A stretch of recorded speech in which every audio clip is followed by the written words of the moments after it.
Hello everyone and welcome to yet another Coding and Chill. It's Friday, we're doing it, we're gonna do exciting stuff with Supabase, SvelteKit, and databases. We're gonna leverage row-level security today, which we have experimented with in the past, so we are treading some old ground, but we're just trying to reinforce our learnings as usual. As the song goes, I don't know if you've heard it, wake me up when September ends. I've been feeling this way throughout the month, but we've made it. It's the 30th of September today. So, we made it through. I'm feeling great. It's been a interesting month, let's say the least. But October is gonna be amazing. It's the day of my birthday as well. My social security number is... Alright, so joking aside, let me know in the chat how you're doing. Let me know what ideas you have for videos, what you'd like me to cover next. But also today, there's always time for me to say my off-the-cuff thoughts if you have something in your mind. There's been some great discourse, there's been some great ideas for future streams and videos that you've already submitted, and I truly thank you for that. Hello Kojify Media, and hello everyone. I did manage this time to do the thing I've always been talking about, where I add a bit more info in this face screen, where you mostly see my face. So this way I have the agenda for the day, which we'll be going over soon. And by saying soon, I actually mean immediately. So let's switch to my desktop view to see what we'll be doing. We'll be talking about CRUD. So CRUD stands for create, read, update, and delete. Read can also be retrieve. It doesn't really matter, but it's the database operations that you'll probably be asked to do when you are working with databases. If you make a CRUD app, then you are very valuable as an engineer. It's a fundamental skill you can have and really increase your skill set, I suppose, really strengthen your CV. Hey Bruce, thanks for the happy birthday. Not yet, it's later in October. It's the month of my birthday, so it's gonna be a month of celebrations, so I'll take that. My sister had a birthday recently as well. We are coupled together, the Libras were coupling together. Anyway, that's by the by. So, CRUD operations. Create is for when you add stuff to your database. So today we'll be creating a leaderboard for our game, which is in Techy Cat. You can actually go to this site, it's real, and you can play yourself. It has many things, including ideas that I update here that you can start, and then if you have some free time, some learning time, something like that, you can actually try to implement any of this, get them to Y Combinator. I don't really care. What I do care about is that you are interested and you're trying to do stuff with tech. That's what I dream, that's what I try to encourage with all the content that I put out. So these ideas and the high scores are created. We create them in our database as rows, and we get them back here by reading through our database, by reading from our database. And we'll be reading for the high scores for our memory game. Then for the high scores specifically, or when I spot that there is a typo here or something like that, I can do an update operation on that record, on the idea or the high score, and say that now the high score is 1 or 0 or whatever else, or 10,000, however we want to do our high scores. And finally, if I decide that this idea is gonna get me cancelled, then I can do a delete operation and get it out of here. Or I guess for our memory game high scores, maybe we can give the user the opportunity to delete the records, which is definitely something that you should be doing if you work for a big company, if you are on the spotlight. You want to always be able to have the user's data be expunged, be deleted from everywhere in your servers. I've done, because I've worked with quite a few companies, especially when consulting, I've had to do all of that European-based I've done so many courses that I don't even remember what they're called, but it's about the user data. Maybe someone in the comments can unblock my stuck mind for now. But it is about knowing the user's rights. It is about knowing who the controller of data is, who is the processor. It is about knowing what you have to do when the user says, delete my account, no for reals. You cannot keep any of that. Anyway, delete operations maybe planning to play into deleting user data.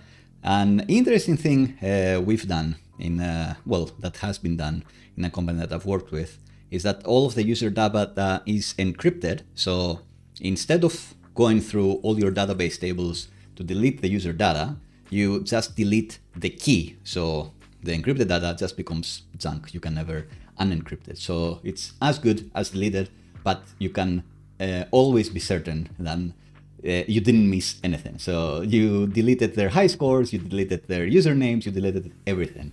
You don't have to explicitly remember, oh, these are the 50 places that we keep user data in. And the game, as I've shown, is a memory game that maybe you've played as a kid. I know I enjoyed it a lot. You can play it with a deck of cards, but it's always more fun when you get a dedicated one where it has like animals and that sort of thing. And the high scores that we'll be talking about is that this is actually live. Just I've never actually played on the live side, I suppose. We're keeping track of how many turns it took us to clear the board, so to match all the cards. Does that make sense as a high score? Because it's like golf style, the fewer attempts you need, the fewer wrong guesses you need, the better your score is. I don't know, that's probably what we're gonna persist today. We're not gonna be persisting the streaks, I suppose, how many you've done in total, but maybe we will in the future. The goal for the day is that if I am logged in, which I am, and I solve today's board, then I can I can persist my high score. And then we have a page, a leaderboard page, where I can see everyone's high scores, the best attempts for the day. I think it's gonna be one per user and not like arcade style, where the same person can dominate the leaderboards and it's like 10 Johnnies there. And we'll just be updating your score to be the best one of the day. So if my next solve is gonna be 14 attempts, I'm gonna update the record. If it's 20, I won't be updating it. I will be keeping the highest score, my best effort of the day. That's the goal. We're gonna be using Supabase to persist our data, which we are using for authentication as well. And that's how the role level security is gonna be hopefully easy to do, because the source of truth for our auth is Supabase. Our source of truth for our database records is also Supabase. That's also a thing they provide. So it should be more straightforward to only allow ourselves to insert a high score for our account or update a high score for our account, and not have everyone being able to update everyone else's high scores or produce fake high scores or whatever else. All right, so that's probably enough for the starters. I don't know how to call them. How are you doing? The way we're gonna be starting is by doing mock data, which is, we already in the previous episode created a leaderboards page, which I can look at my SvelteKit repo and see that I have a games memory leaderboard route. So let's go there. There is no way to get there other than manually getting there. So in this page, I want to display a list here of all the high scores, I suppose. If there are none, maybe we can have a nice placeholder that says submit some. But the way we'll start is by creating a HighScores repo. I haven't thought this through, I just have a rough plan as always.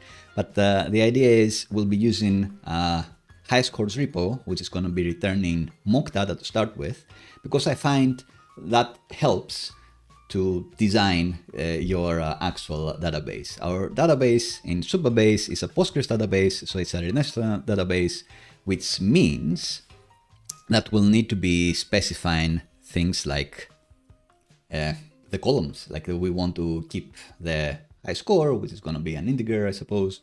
We're going to be keeping a relation to the user that submitted the high score and their profile name, maybe. I don't really know.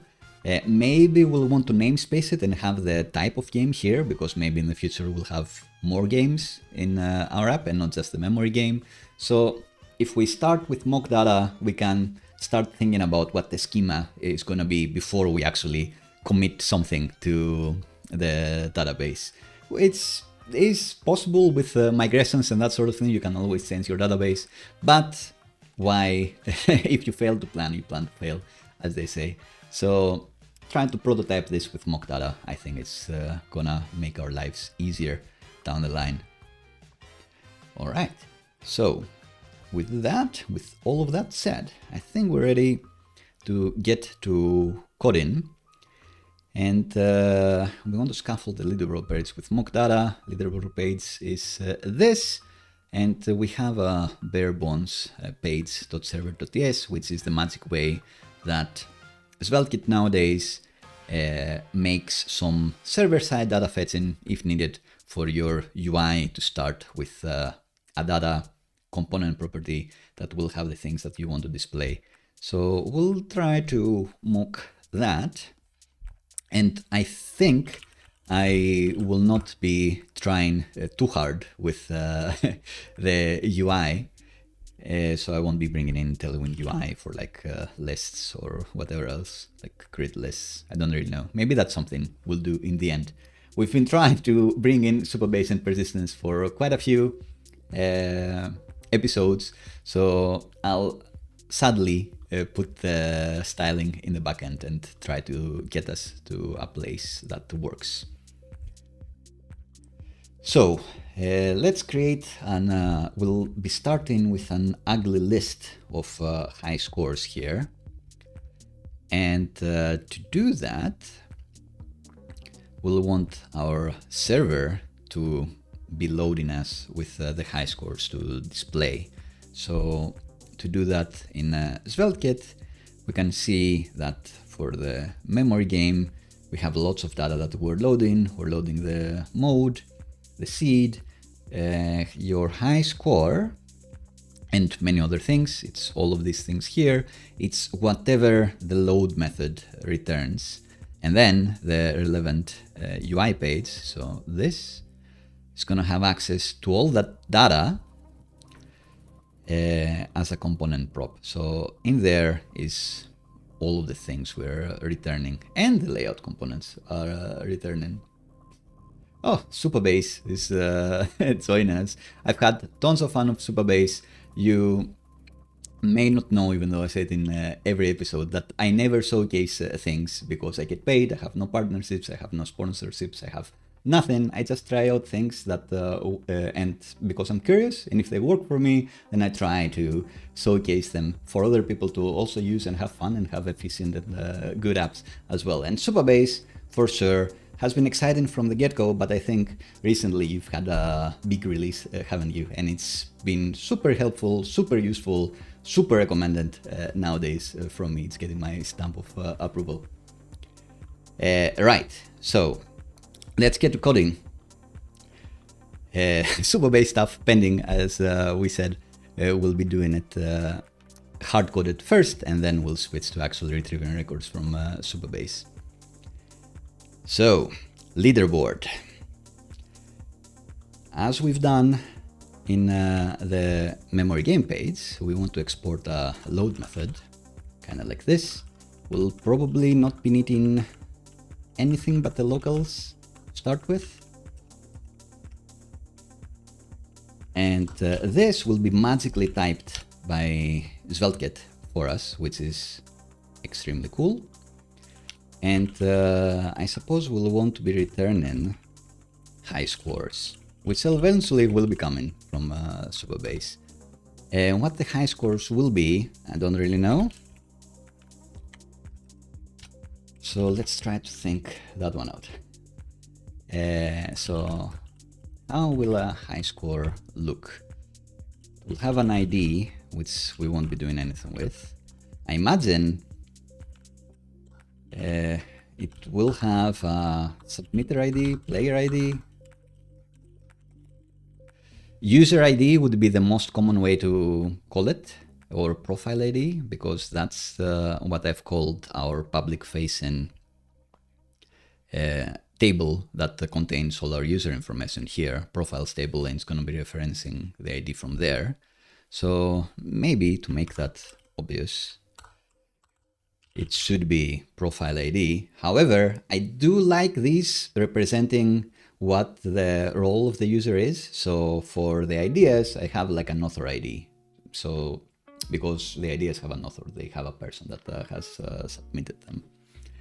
And naming things is one of the hard things in the software engineering. So I'm in between the player ID, submitter ID, or profile ID. I think player ID is going to be the thing that I want, and this is going to be a unique ID, UUID. Here, which in TypeScript means string. I haven't created a more specific type for this. Anyway, I do think that I need the actual score, which is going to be a number. And maybe that's enough to start with. Maybe they're going to have like the seed, the board seed, to know that it's for this date or not. But maybe to start with, that's going to be enough. This is why starting with hard-coded data, I think, is handier than starting by adding some tables in Supabase. We'll figure out what works for us, and then we'll make it work. So HighScores are going to be this. And the way I've been fetching data so far is that I have repos. So I have the user repo and I have the ideas repo, both of which hit Supabase behind the scenes using the Supabase client, which uses the Supabase REST API and not a direct connection to the database because it's just easier. I think we'll be creating a HighScores repo that's going to be quite similar. These things get fed the Supabase client when you construct them, and then I put them in the page locals. And there you go, waiting for you to do live, like make an app from scratch, front end and back end. I think that's coming in October. That's one of my big plans in October, like a new app. I know I've been stuck in the memory game for long, but I do want to fine tune it and have it in the last space. So I promise in October you'll get to see that. We'll make a new one live together. Right, so let's take inspiration from the ideas repo and create a HighScores repo here. And I suppose this is where we can be storing what a database HighScore looks like. And it's gonna be kind of like this. Sometimes your database representation is different than the one that you have in your TypeScript app. And that's why you end up with some weirder types. And we're going to be exporting HighScoreRepo. And it seems I've put on all the interfaces here in our app.t.ts that SvelteKit provides to start with, and I've fleshed out with all the things that I want to add. Maybe not the best place to put it, but that's where I think has worked for me the best. Mostly because importing types within the .ts file has been problematic for me, so I figured just put on all the interface in there, so SvelteKit will be able to help me knowing what is in the local subset. And speaking of which, yeah, no joke, in October I'll be building a new app. So I do have a Discord server. You'll be able to find the link in the description as well. Feel free to join because I want to make an app that you want me to make. So it could be, you know, a portfolio app, a blog style app, an e-commerce app, whatever else. I want to make something that you will find useful. That's something that you need or something that you're curious about.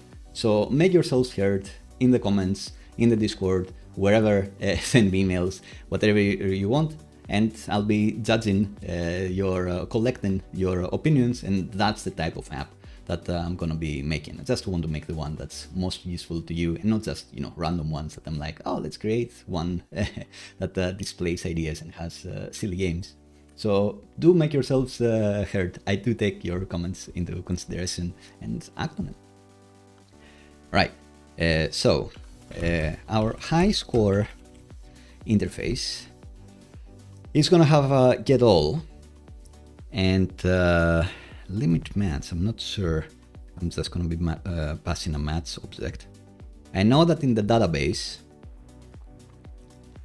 our, oops, just have be editing this file here. So let's forget this ever happened. I know that to start with, our DB HighScore will have a game, which will be specifying that it's the memory game that we're talking about. I'm fetching the high scores for the memory game. So I don't know if in the interface I should just be saying passing the game type. I'm not sure. So I'll just be passing the match object, I suppose, for now. And let's not think too hard about this. Let's say that this returns type HighScore, which is actually this.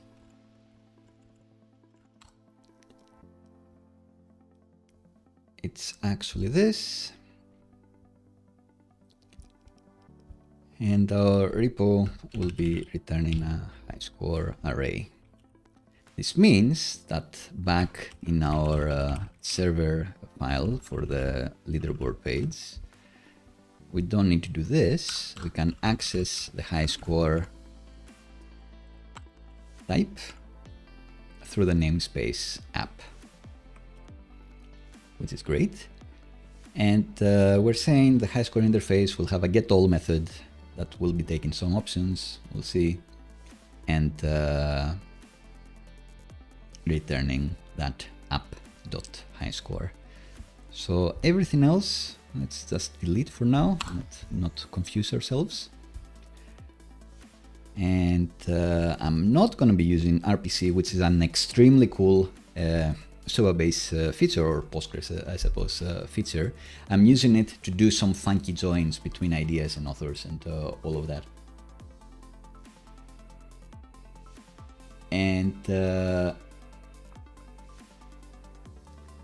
we're not going to be doing it now because it seems that our high scores are just going to be straight from the database table, from the HighScores database table that we're going to create. We won't be needing any funky joins, is what I'm trying to say.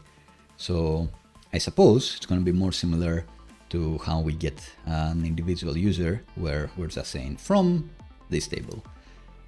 So we're going to say from the HighScores table, and the HighScores table, we're going to tell Supabase it's gonna have these DB HighScores. I do generate the types using the OpenAPI schema as well that Supabase also provides, but I find that to be so much code and kind of confusing. That's why I've been manually typing them. It's something that I want to revisit and optimize in the future for sure. So I have this npm script that hits our Supabase URL for this project with the key that we already have in the environment, and outputs this file that should have all our database tables or all our database entities, rows, and all of that. So it should have the DB HighScore eventually, but I'm not super happy with how I've set it up. So I'm not using it for now. I am hard coding the TypeScript types. Future optimization do not need to do that. So we do say, so I said that we will not be doing any funky joins, but maybe we will because we will want the person's name. So that'd be cool to show in the future. But for now, let's just fetch our player ID. unless we want the user to be able to provide like a 3-letter name for them, and then you do it more arcade style. That would also mean we don't have to do any funky joins and all of that, which would be fun. I'll be thinking about it for sure. But for now, let's just get the player ID. And I think from my existing tables, I do the camel casing. Yeah, so author underscore ID.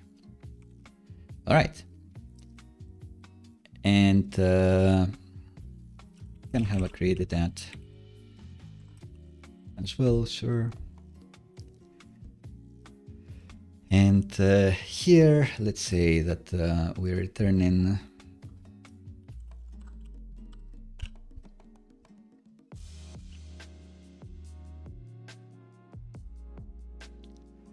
we're requiring score, maybe not the game, maybe not that created that. For now, let's say that we return all of these things. And realize that I said that we're gonna hardcode it first. So let's just copy this and find it at some other point and just make up some data for us. So if we just return an array, we just have hard-coded HighScores here. And I suppose we can create this as a HighScore InMemory repo and then switch to the HighScores Supabase repo. And as I'm saying that, let's actually do it that way.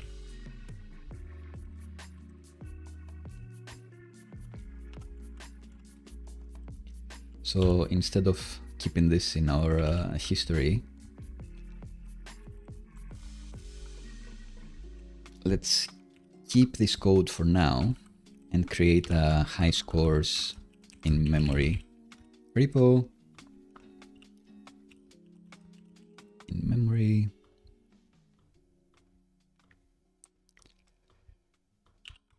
We're not going to touch this for now. We'll come back to it because first we just want to return some hard-coded values. So no Supabase client needed for this InMemory repo. None of this. Let's have an array of hard-coded HighScores, which is going to be an app HighScore array. And then all we want with this method is to return the hard-coded HighScores.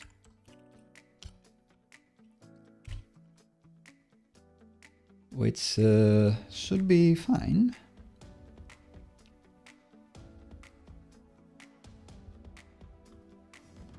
And this is going to be implementing the HighScore interface. It's actually, I should rename to HighScores interface.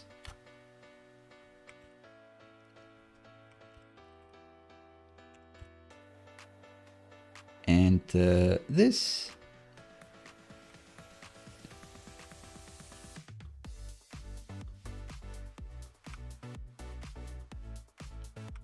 HighScore is this thing good? Why does it think? That's why.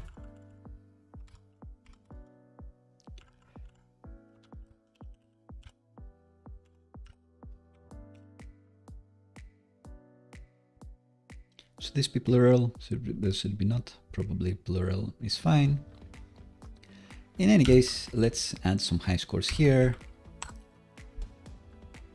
And thinking about it, this probably also wants a profile name, a submitter name. What did we do for the ideas repo, if anything? So idea with start and with author and start, what do we do? It has the author ID and the author display name. So I think we're gonna copy this idea here and say it has the player ID and the player display name here. So let's make up some data for that. So an ID is going to be, let's make up an ID somewhere. Where am I? First person here.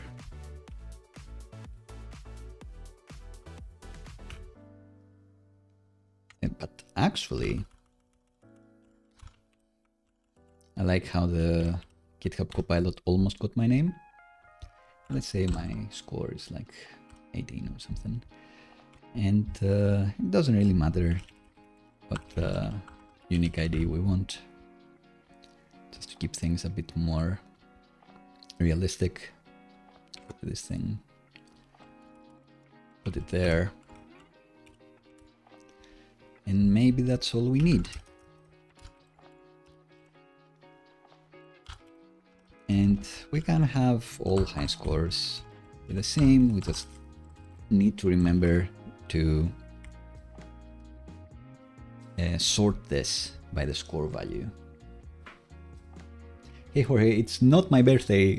I made a joke about I'll be celebrating the whole of October and today, but it's the 20th of October if everyone wants to know. I do appreciate an early birthday wish, an on the day birthday wish, and later on belated birthday wish. All the same, most of all, I just appreciate people watching me code and being in the comments and being active, so appreciate everything. So hard-coded high scores are here. We are not using anything. Therefore, in our page server, we do want to get this from the locals. And by this, we have a hooks server file where I put in all the repos in the locals. And the idea here that I've been kind of playing around with, I could just be putting the Supabase client in the locals instead of creating the Supabase client and then creating every other instance of repo that I have, because this is getting quite big nowadays. But I don't know. I don't think there is a super correct way to do it. And for now, this is not gonna need a Supabase client repo either. So for now, I want to instantiate the HighScores InMemoryRepo and put that in the locals.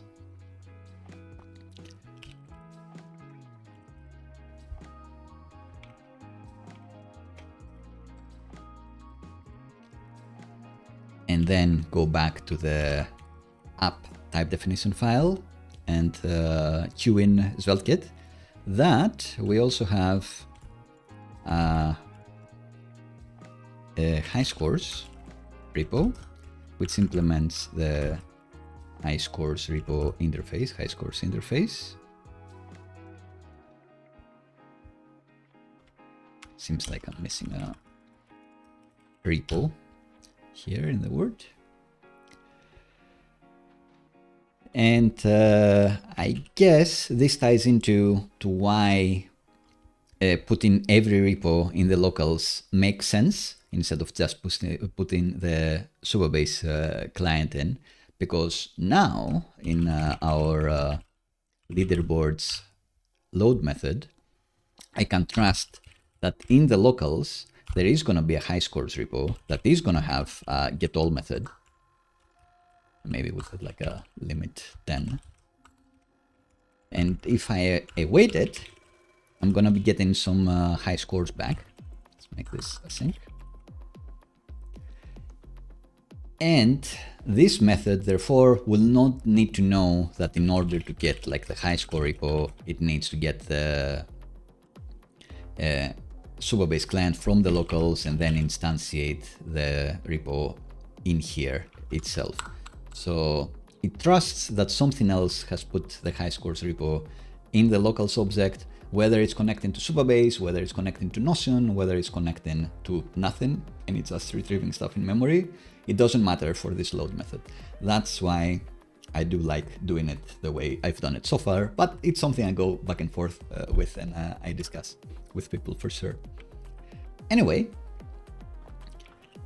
now our leaderboard page should have access to some high scores, and they should be, and I always copy paste this, it should be page data, which I guess I don't get from there. That's the thing that I actually wanted to copy paste.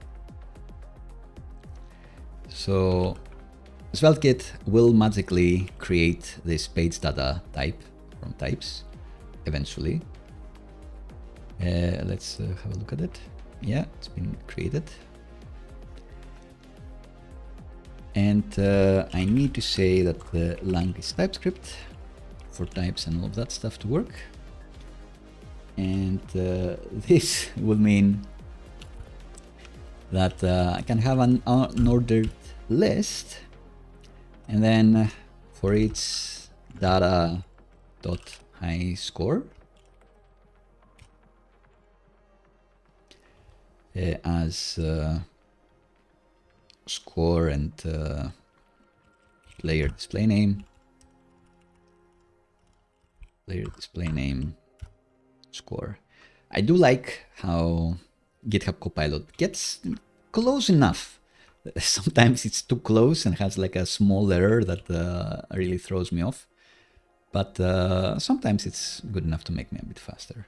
So maybe that I missed highlighting this big point where we are rendering the hard-coded data here. All well and good. Should we make this a bit more stylish, a bit less boring? Maybe, but I did promise to do like more Supabase stuff and persistence for reals, so maybe not. Let's have like a rank as well. And to do rank, do we get like the index here?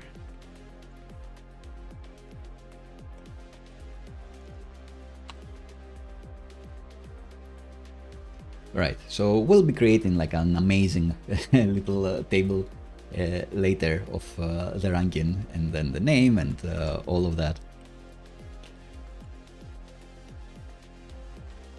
But for now, this will have to do. And this makes me think that maybe we will want the seed to know that oh, it's for the daily seed. Maybe we want the records for the previous day and all of that. We'll see. It's all pending, but I think we can have like a quick look in Tailwind UI and see if there is anything exciting here. Not a description list. Stacked lists. That's probably closest to what I want.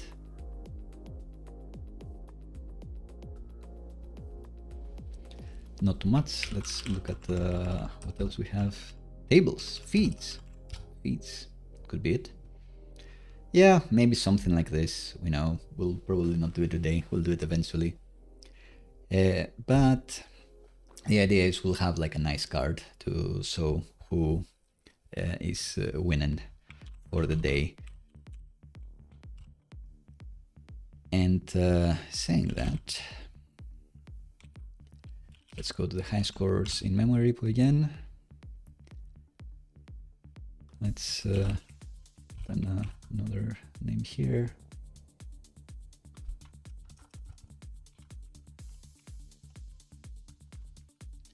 I have like 5 people, however many can steal from the comments. Sorry for the ordering, you're all first place, tied for first place in my heart. And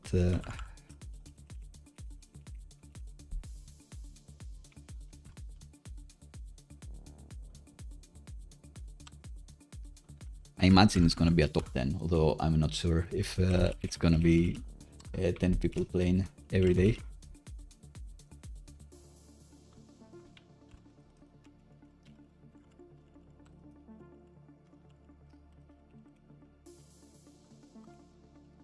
All right, so we've got a few here. And I've got myself first. Doesn't really matter to be too narcissistic narcissistic with this. But we have scaffolded the leaderboard page with mock data, even though it looks quite nice. That's probably not the bonus that we want today. So let's replace this nicer leaderboard.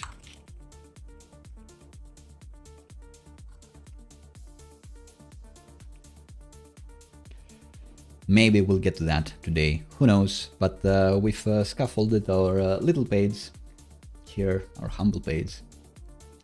And I guess then the idea is to create a database table in Supabase and then read from it using row-level security, which I've been told as well, and I've observed that you could use even more places where it says when you enable a row-level security, you will be getting no data out of it unless you have at least one rule. Usually the one you want is select for everyone, or select where your user ID matches the player ID or whatever else. But I've had people that get stuck on that. They enable row-level security and they're like, what's happening now? Why do I get no data? And in hindsight, it's obvious, but it could use with even more warnings. I'd put it in the UI as well. Without rules, you cannot read or write anything here. You probably want to add some rules. But I haven't done it in a month, so maybe you've added it already. You've added features in quite great pace. So let's try to get to that. We do want a HighScores table.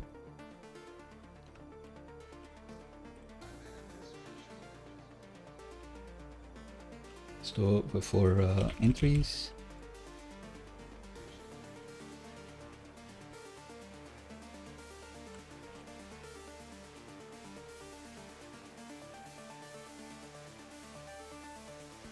we do get the ID, but I actually want a unique ID here. The reasoning for this is really, I think it's good practice to use a unique ID over an integer just for security. So if I were to pick one or the other integers or unique IDs, I'd rather pick UUIDs, because then when you create something like a checkout session, then you won't forget to use a UUID for that. If you use an integer, then maybe a malicious party can find their, session ID, which is 137, and be like, oh, what was the 136 checkout session, and try to manipulate the URL or curl manually or something. But of course, with row-level security, they shouldn't be able to get the data back. But just in case, for extra security, I do prefer the totally random part of UUID versus an integer. Don't give more information of how many checkout sessions you have, for example. So just use this for everything. And let's add a column here. We definitely want the score column, linking it to nothing, and it is going to be int 8, I guess, because you never know how high our scores will be. We want this to not be nullable. It's going to default to now. Not nullable, not unique either. None of this. And we do want a player ID, I think we've said, which is going to be a reference to our auth schema table. For users, we're going to get the ID from there, which is the same ID that appears in our public facing profile table, the profile table from that schema. And default value for that, we don't want one. It has to be something. It has to be tied to a user that exists. That means that we won't be allowing anonymous high scores, which I think makes sense, which I think is fair enough. And we did say that we probably want a game type or something like that in here. So high scores table again. Let's see. So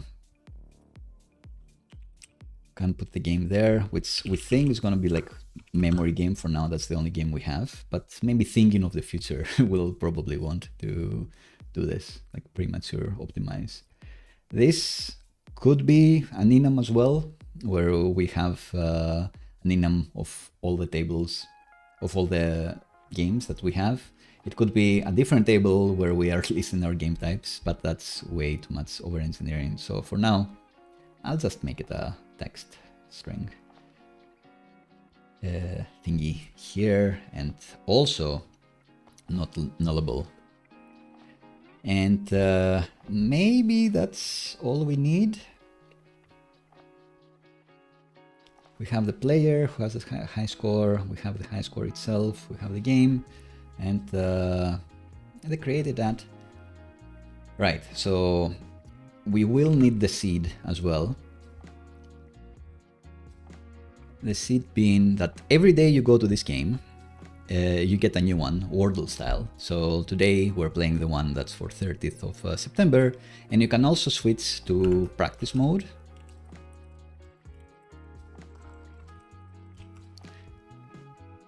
Which has a different seed every time, so you can see that the board is different every time. And this uses a seed behind the scenes, which makes me think that we'll want to store that in order to map the high scores to a specific board. I think that would be reasonable. So we can say that I want for the memory game, for this particular seed for today's, the high scores. Which means that maybe in the future we'll want like a get all for like the past 5 days. I don't know what the interface is gonna look like. We're gonna try it out later. But for now, let's create our seed. And I think every game we create is going to have some randomization element.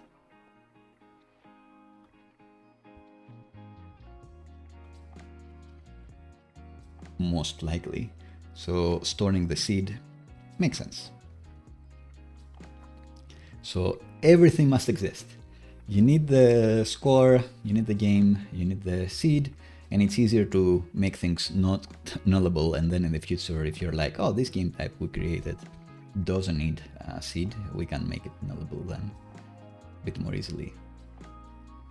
So I think that's gonna be it. Let's save this.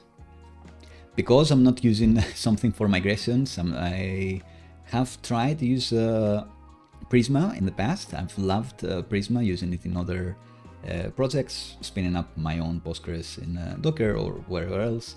But I do find that it's a bit funkier to use with Supabase, or it was at least back then, because Supabase does a lot of things to actually know all the role-level security stuff, the authentication stuff, the magic links and all of that, that my migration is not going to have. So if I'm trying to create my own Postgres to connect to Supabase, there is a few things that I didn't quite figure out just yet.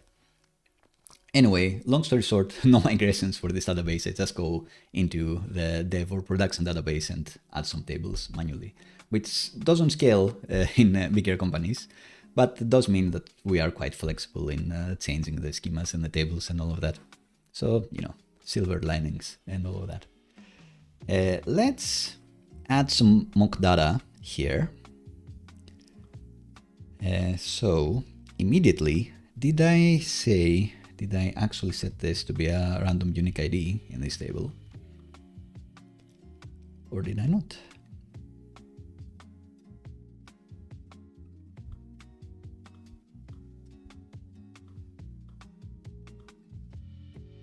Aha. Yeah, so if you want unique ID, UUID, make sure to default it here. Great. Let's insert a row. The player ID, I need to copy one for myself, which I think I've copied before. So wisely, I think it's going to be this. Let's confirm it is indeed me. Great. And let's say that the score is going to be 10. And the game is going to be memory game. And the seed is going to be whatever the seed is for today. I think it's I think the format is this. So 13/9/2022, or is it the other way around?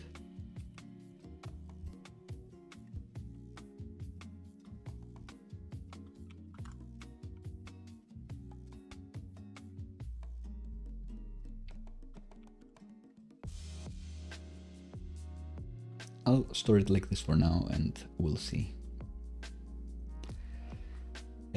All right, so we have the one.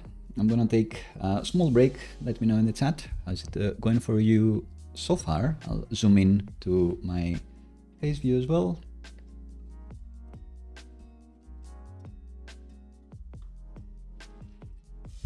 To see the agenda. So we've just created this. Great going. We haven't enabled RLS.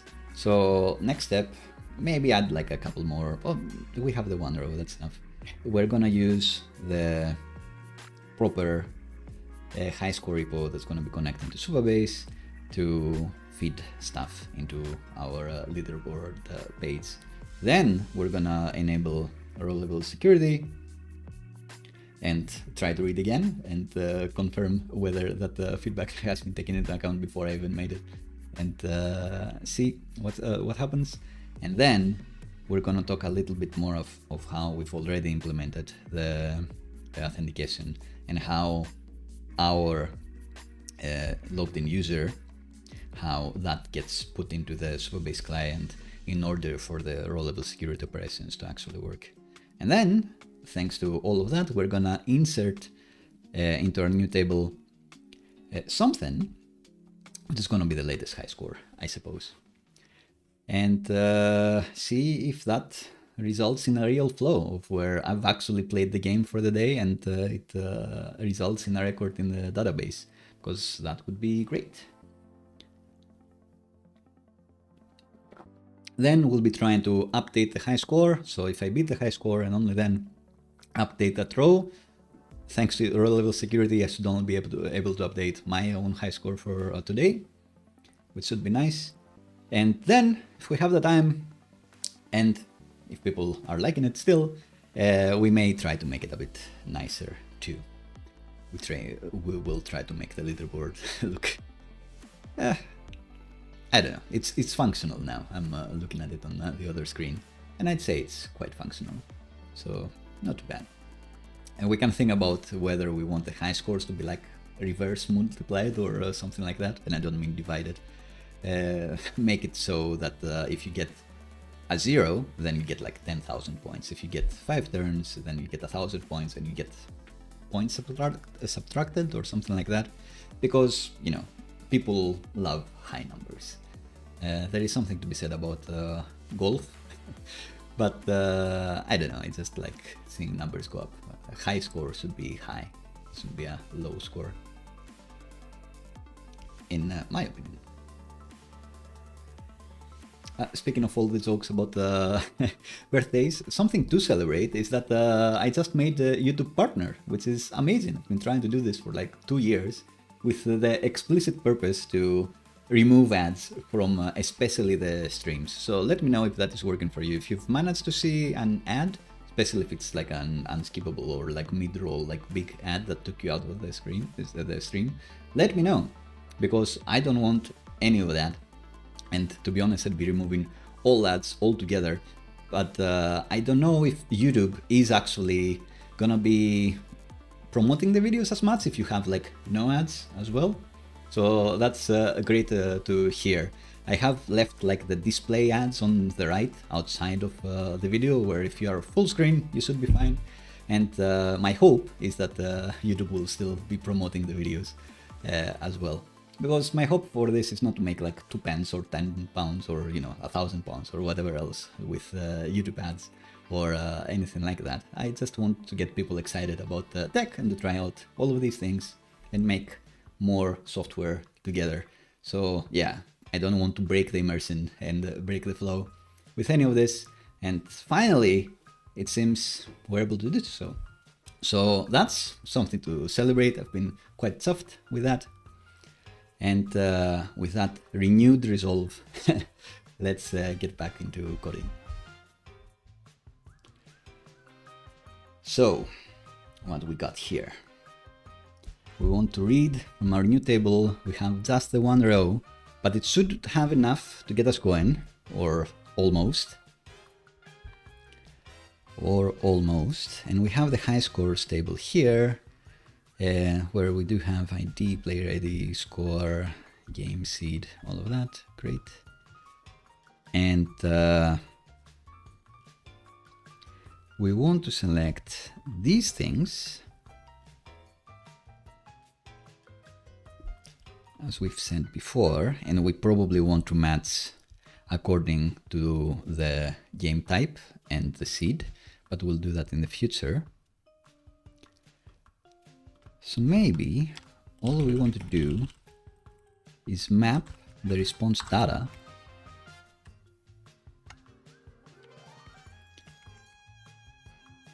which is not gonna be that, it's gonna be HighScore, which I may just spread. But then, is that sometimes null? Yeah, so I can do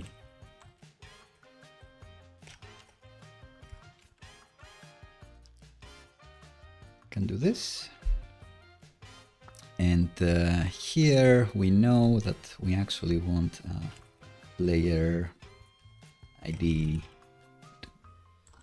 camel cased to be the player ID, and the player display name to be the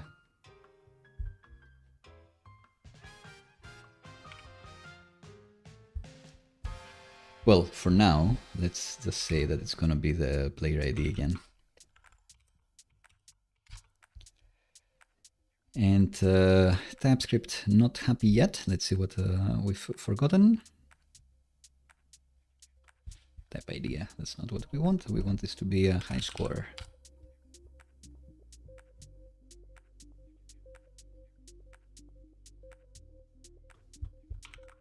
Let's prefix that with HighScore dot.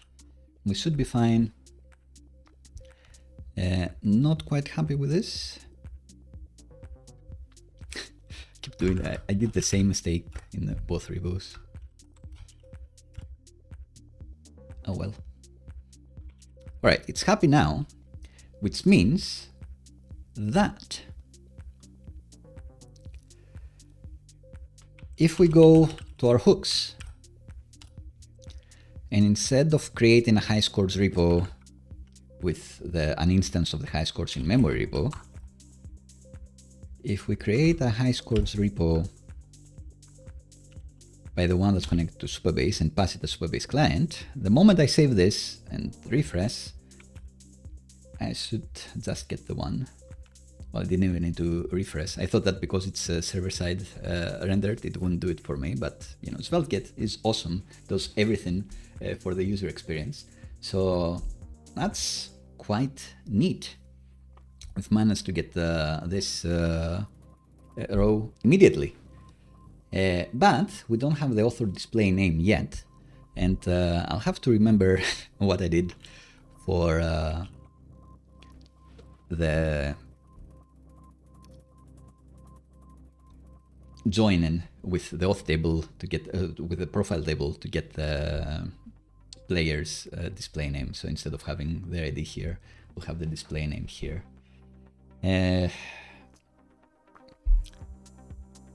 The easy way to do it would be with a join, but I am gonna have a look at this folder that I have in the repo that should have our RPC stuff, and see if that maybe makes more sense.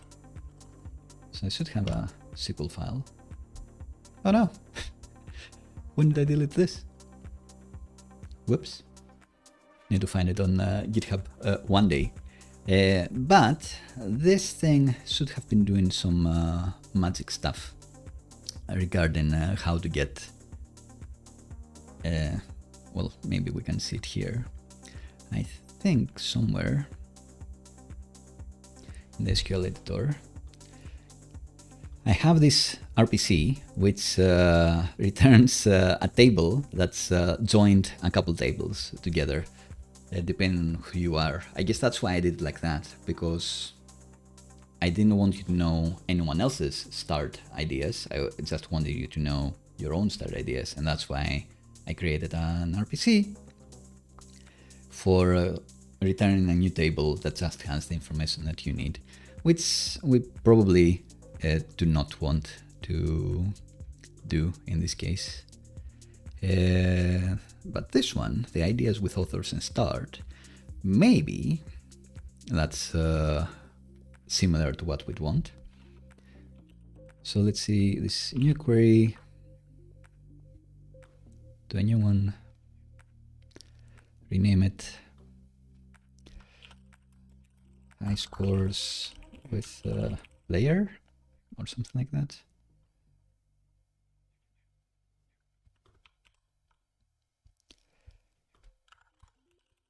HighScores with players or players. And we want to select everything in the HighScores table.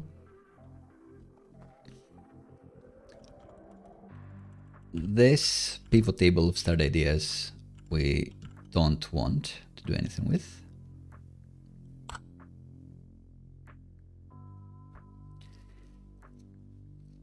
This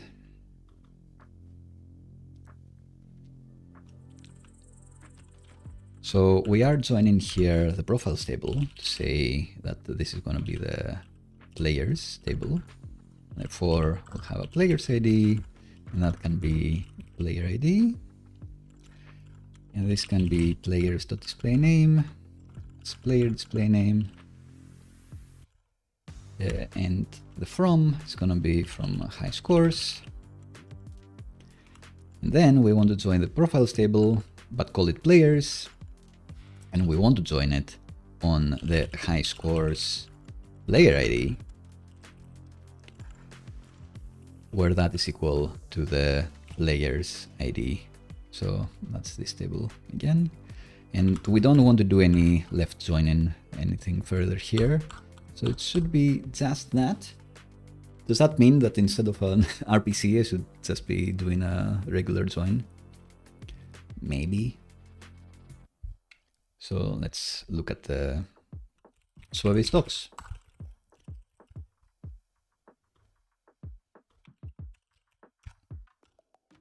What about join tables? Yeah, so this is like a very fundamental use case. So instead of going too fancy with it, we did need it for starting the ideas, but maybe for this one we do not. So let's take what we've seen before as something that you may need to use in the future as something cool. But,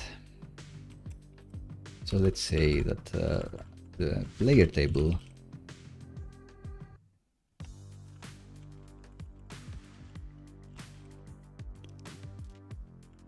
gonna be player ID, and we want the display name from there.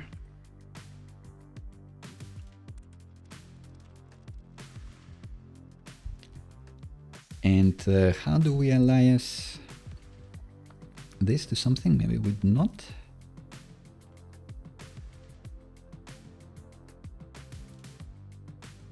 I guess this magically knows to look at the suppliers table. Both in users it says here. So how does it know? How does it know that it needs to look at this table? By magic, because I've referenced it from that table, but unfortunately I'm referencing the auth table, not the profile table. Let me also put my focus noodle timer here. course, making the breaks does help me code a bit better.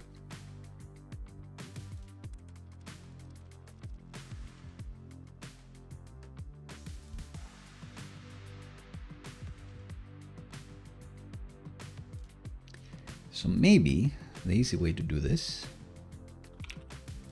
would be to go back in where we've defined our table, and our high scores, edit this column, player ID. If we say that it actually references the profiles table, then we should have easier access to attributes from the profiles table. That's the hope.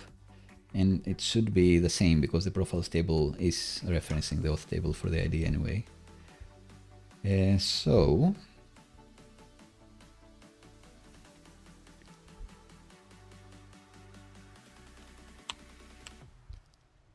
this should return a player object. Maybe we don't want the player ID anywhere. Maybe, no, do we? Maybe we do.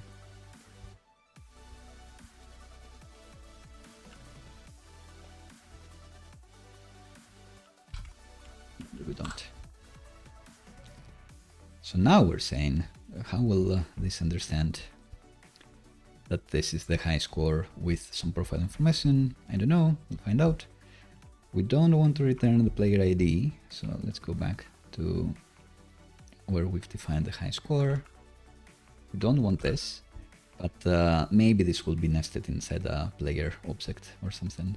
I think that's how this works.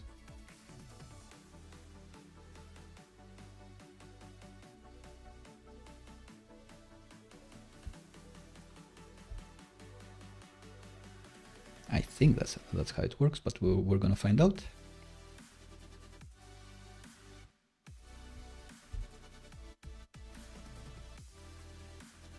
Do the docs say here where this is available? I'm just gonna guess yes. And I'm gonna say type db HighScore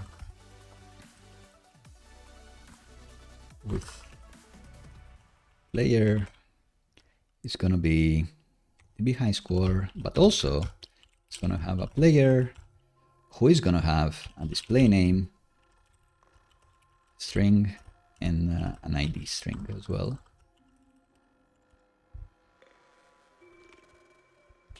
And let's say that thanks to our magic select here, that's what we're actually querying. So we don't want the player ID, and the player is gonna be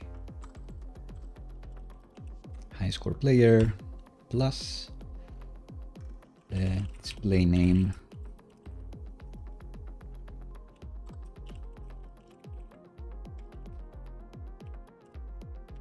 there is a library called camel case keys or something like that that we can just use to camel case everything if we really want to, but maybe that's a bit much. All right, undefined, nothing crashed, so that's not too bad. What are we asking for? Player and player display name.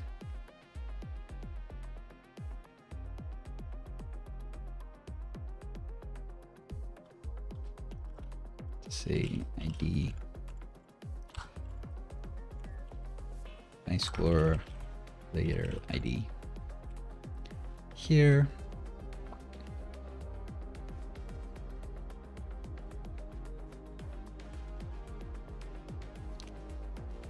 I think this may be fine. Let's go to the interface again. So the HighScore can have a player, it has an ID string and a display name string. That's how we've decided to nest this. This is happy now. Haven't created this. So I suspect this is gonna work if we go to our UI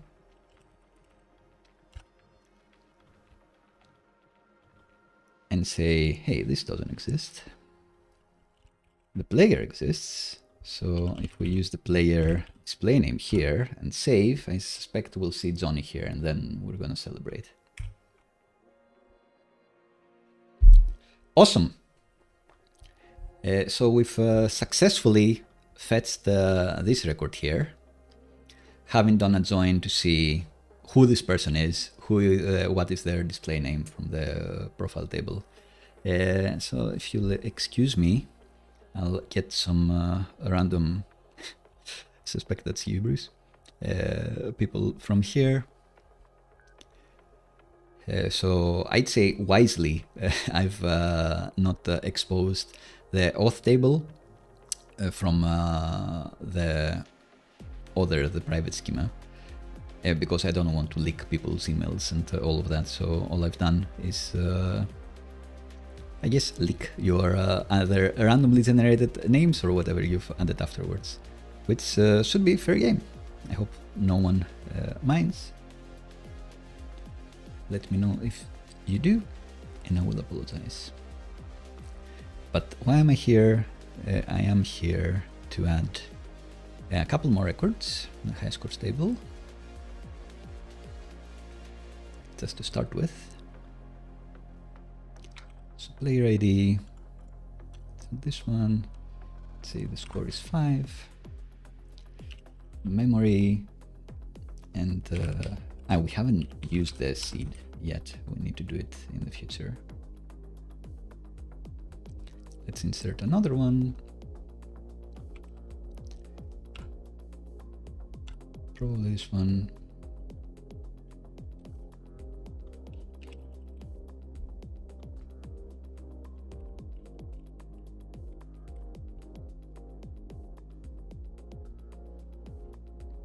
All right, this one won't automatically refresh because it doesn't know what has happened to our database, of course.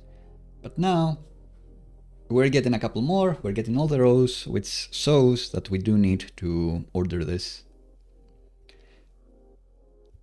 We need to sort this. Is that like an order? Yeah. So feels like order score. Maybe ascending false. Nope. We do want to start from lower. Great. So real data now. Next up, make it work with RLS. So this is the time to say that we enable RLS. Are you sure you want to enable row level security for the table high scores? Say yes. This is the point where I would add a big placeholder to say this means no one can read or access or do anything with this table. I guess if you use the admin connection, then you can. So maybe that's why you want it. But I'd say a placeholder here would go a long way, because now if I refresh, I get no data back. And we'd need a placeholder here to say no high score submitted. But of course, the truth is that we have high scores, it's just that we're not able to read them. So easy enough to add read access for everyone. There is a template for this, so let's use it. So for a select, always true for everyone, save the policy. Now if I refresh, we should be back to getting 3 records. Amazing. Right, so I think it's time for a little break. Or maybe not. How much time do we have in the... 15 minutes, it's a lot. We did manage to do the read here.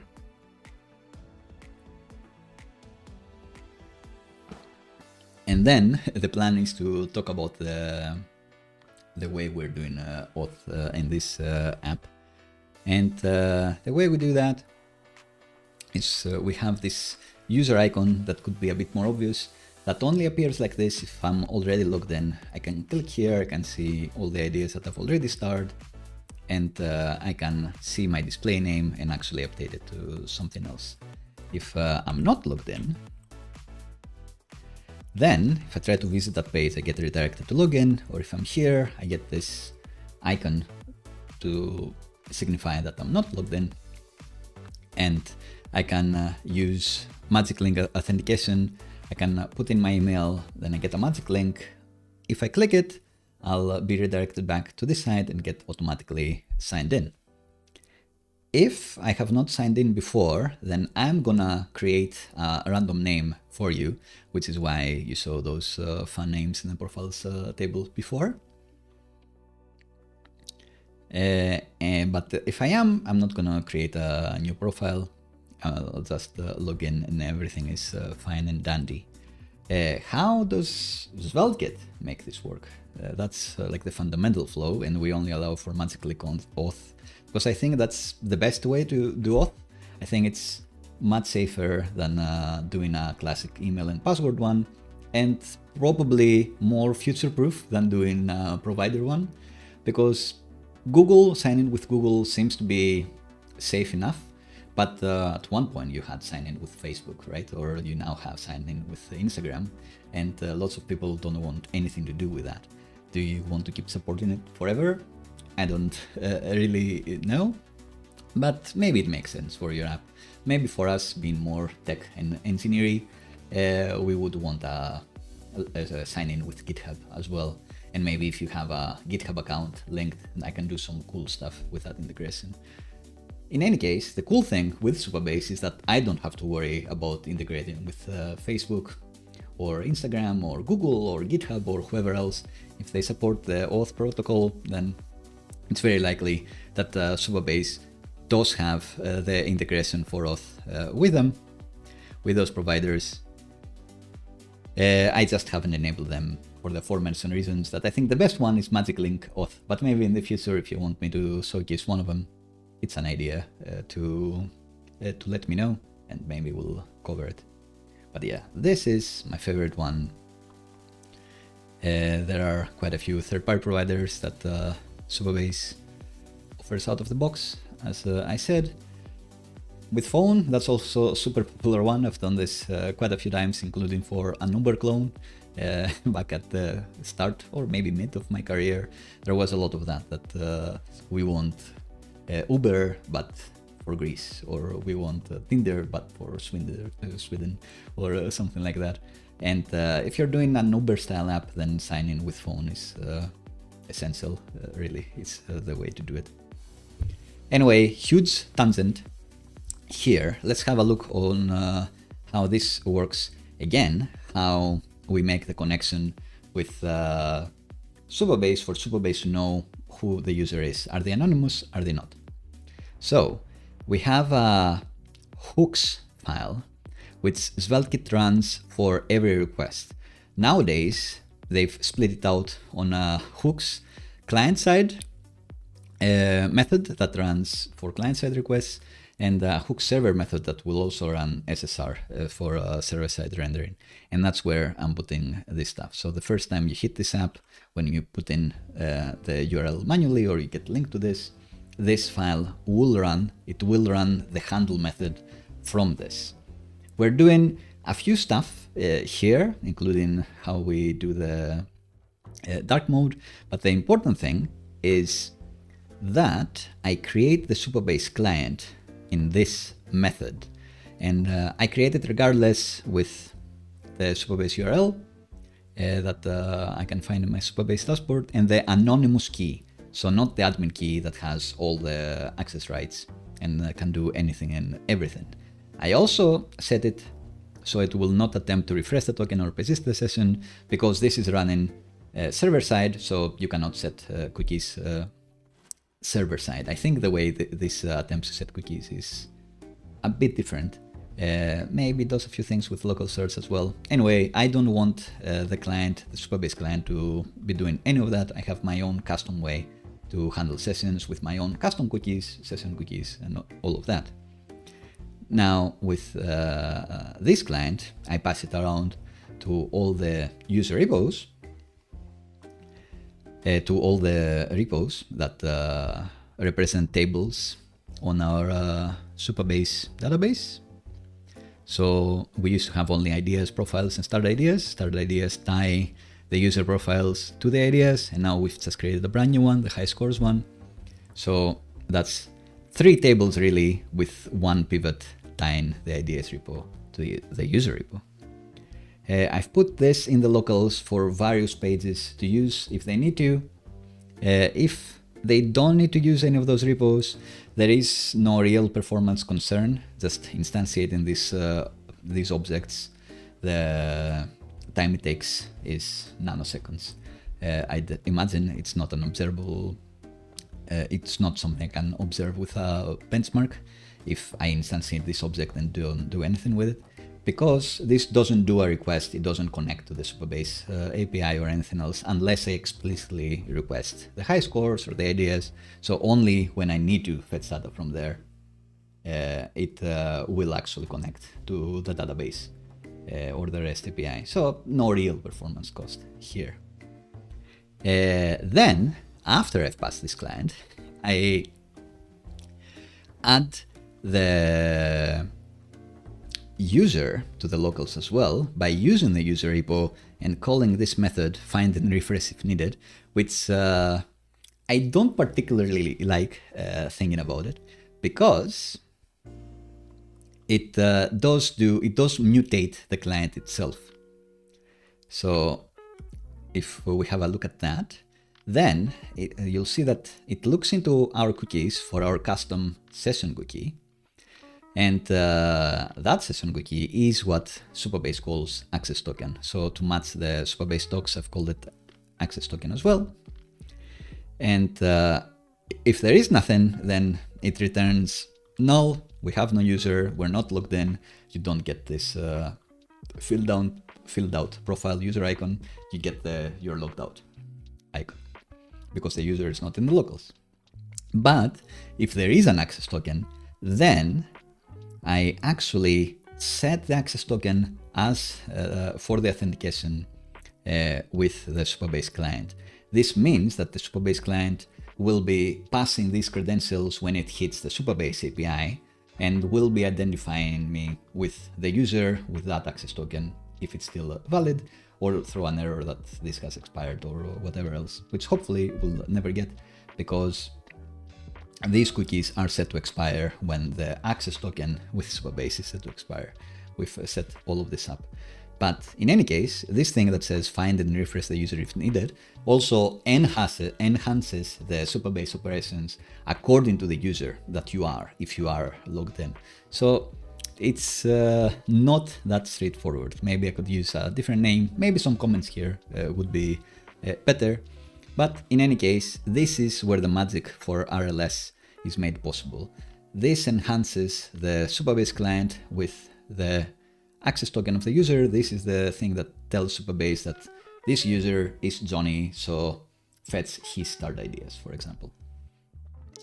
For extra nice stuff, we decode the access token, which is a JWT, and we get some information about the user, including when their session is going to expire. And then if the session is going to expire in the next 6 days, not the next 7 days, not the next 6 and a bit days, then we attempt to refresh the session. Because we've stored a refresh session cookie as well, and there is another Supabase client operation to set the session token here, which gives you back the next session, which has another access token, which we replace our session cookie with, and we'll also get another refresh token back to refresh the token, the refresh of session token that we just consumed to refresh the session. So if you visit the site every week, you should in theory be fine and never have to log in again. Which is pretty cool, because even though the magic link flow is cool and quite pleasant, not too obtrusive, it's still not as cool as being logged in forever. And of course, we do have the logout functionality, which just deletes your cookies for you, so it's not like we keep a hold of you forever.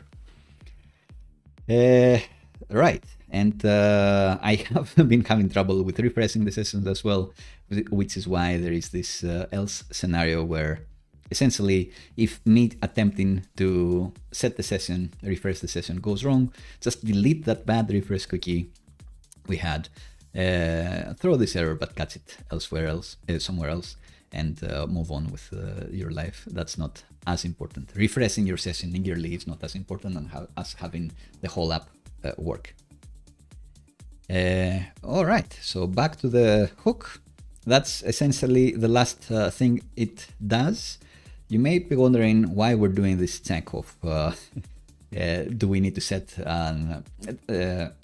why are we doing this check of whether the URL starts with HTTPS?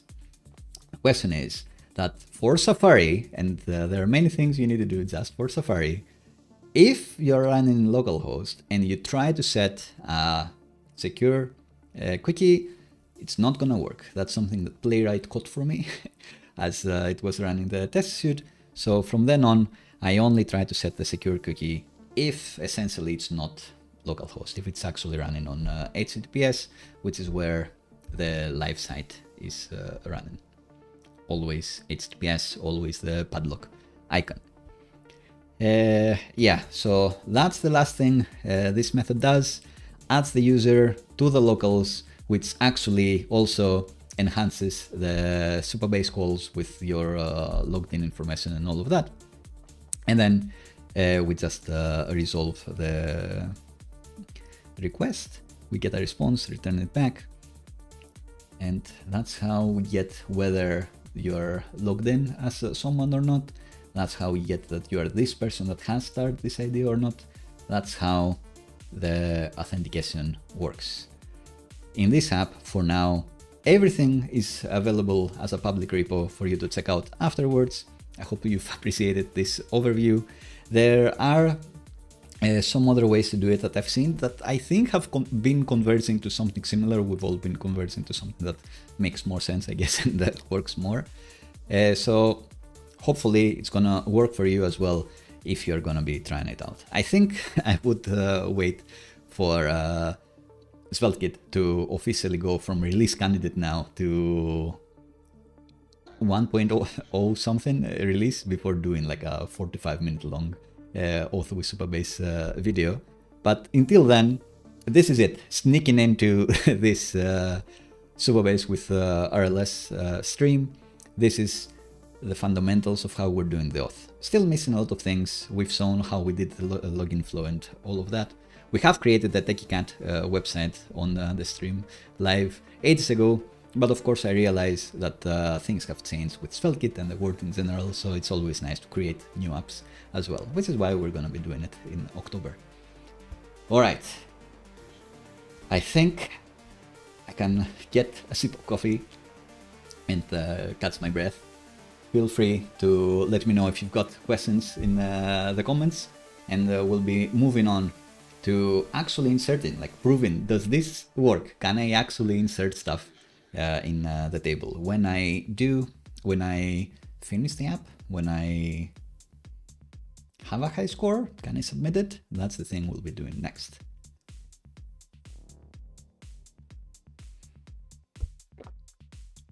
Should be easy, right? It's gone smoothly so far.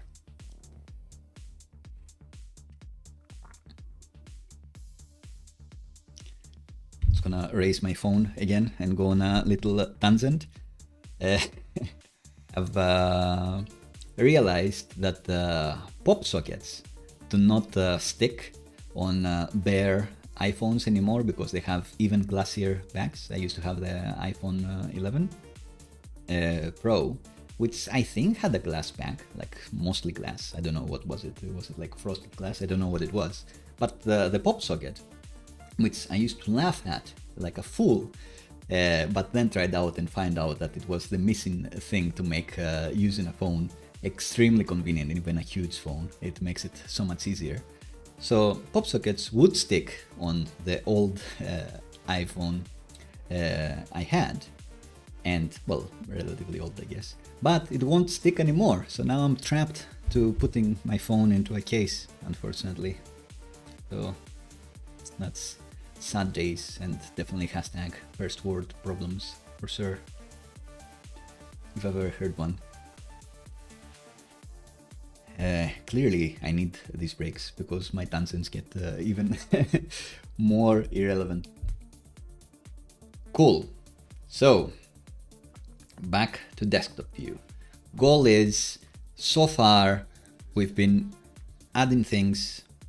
Oops, let's start the timer here. Remember to take a break in 25 minutes before we go out of hand again. And just move back to the chat. So we've been hard coding these things in. We've been inserting those rows in the database. Now we want to actually play a game. So we want to go here, we want to finish a game, and then that we want to result in a row be inserted in the database. Should be straightforward, right? But I know I'm gonna forget that this will never work unless I add a policy for inserts. And for the ideas, I have inserts for everybody, I guess. You do need to be authenticated to do this, which makes sense. But how do I do this? Only contributors can do this. Okay, fair enough. For the start ideas, that's more promising. So authenticated users can insert. So do I just need a true if you're authenticated? I suppose. It feels like this should be tightened up a little bit. It feels like I shouldn't be allowing you to start an idea regardless of the player ID that you are submitting. But I guess you are not submitting the player ID. The server will be figuring it out as well. All right, so that kind of makes sense. Let's make a new policy. Insert access for authenticated users on the HighScore table. So anyone, so long as they are authenticated, if they're authenticated, they can insert rows here. And maybe there should be a further check to see whether the player ID that they're trying to insert is the one that they have. Optimization for the future. But for now, I think this is good enough because it's only going to be my backend that inserts these rows, and it will be fetching your user ID based on the cookie that you have, and you cannot set yourself. So you cannot impersonate another user is what I'm trying to get at. So you're not submitting your user ID. You're not saying I'm user ID this, which could be anyone in the world. It's the server that figures out who you are and then does the insert for you. So we should be safe, but do note that we could have been even safer here by checking for the payload of what you want to insert. We're not going to do it now. But this should be enough to allow for an insert operation. So let's go into our definition file again to extend our HighScoreRepo and say that we need an insert. Let's see what we're doing. We're calling it create. Should we call it like create HighScore? Which should be fine. GitHub Copilot creates it according to this. If I've done this before, must have done it for good reason, must have worked for me. I'm keeping the create, I suppose, to make it read more like create from CRUD. But maybe submit HighScore. It's actually better. Let's make it user readable. And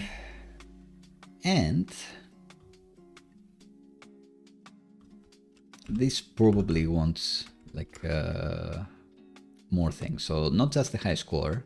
We want you to submit which game you were playing and which city you were playing.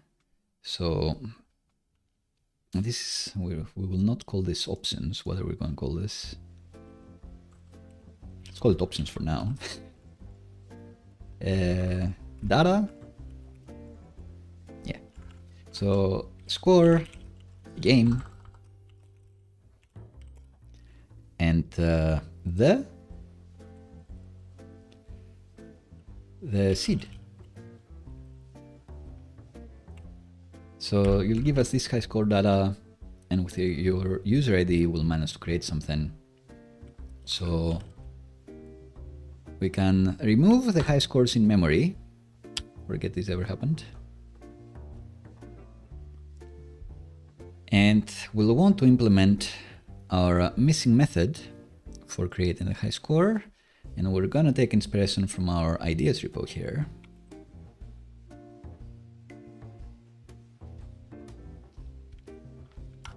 And then create it here. And it seems like in the ideas case, we called it idea parcel.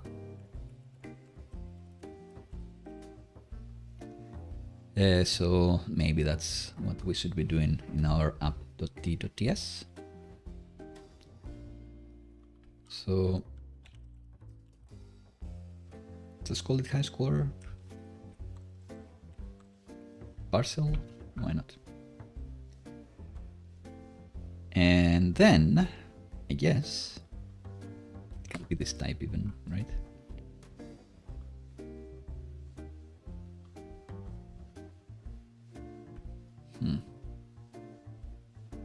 I don't have the name of the game or the seed here. Doesn't really matter. The DB HighScore is gonna be this. We're gonna go to the HighScores table. This is gonna be, that's why we kinda wanted it, I guess. So back to app.t.ts.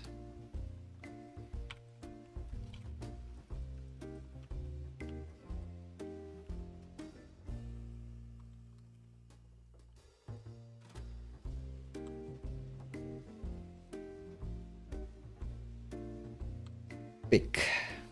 What did we say we want to pick? Score game seed.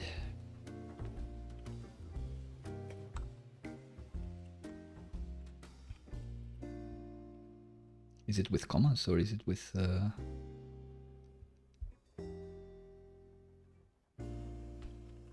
unions?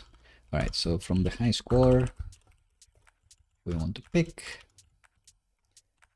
score game seed. So let's add this here.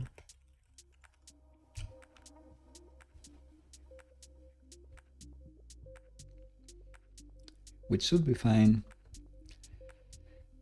So now this is gonna be HighScore parcel.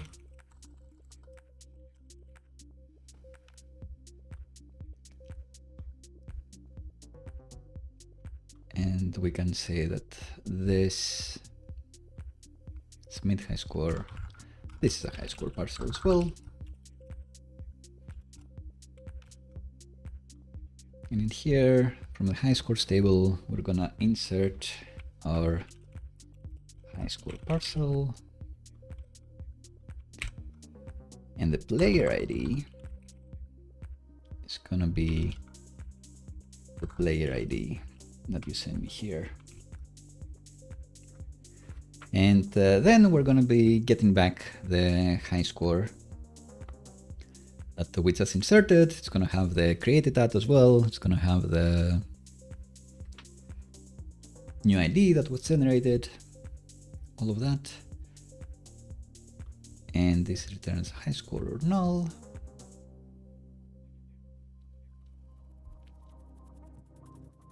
Which may mean that we need to map this.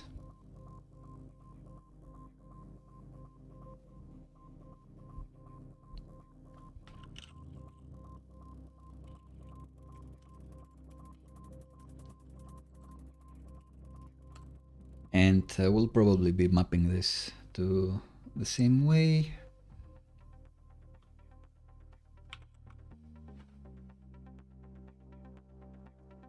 Maybe not.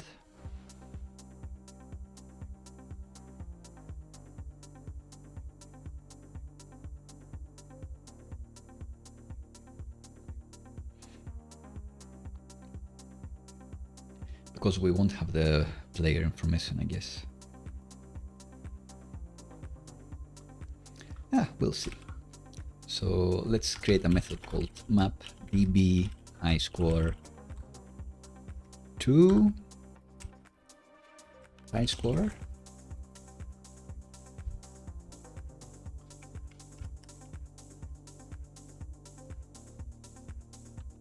Then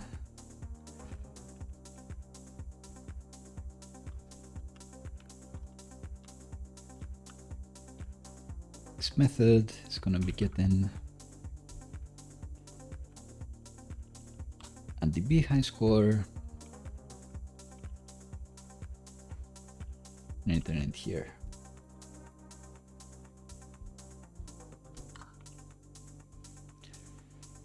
So we can run this here, put here,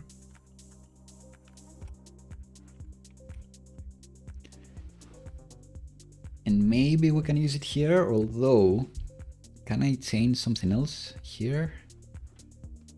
Maybe not. When I say returning minimal, what happens?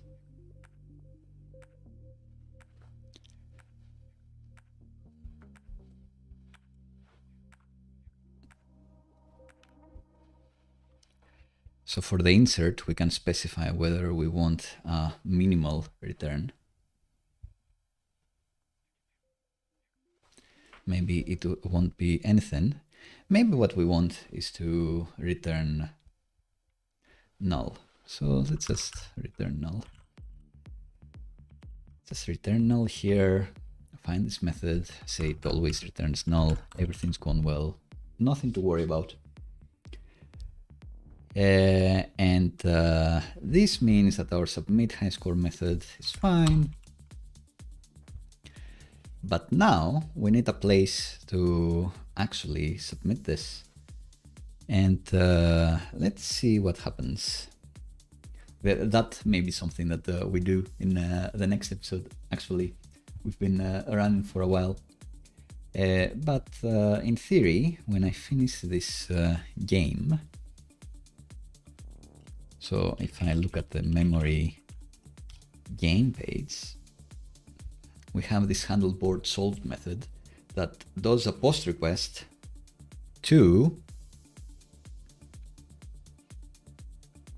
persist score, right? Which is actually in the same page. We have a page.server which has a persist score here, which is the thing that sets the cookies that you need and all of that. So I guess in this case, it is already doing like so much, but it could also be doing an extra thing and saying that if you're already logged in, then it's gonna be writing in the database for you. So from the locals, like we're already doing all of that. And in the end, we are returning all of this.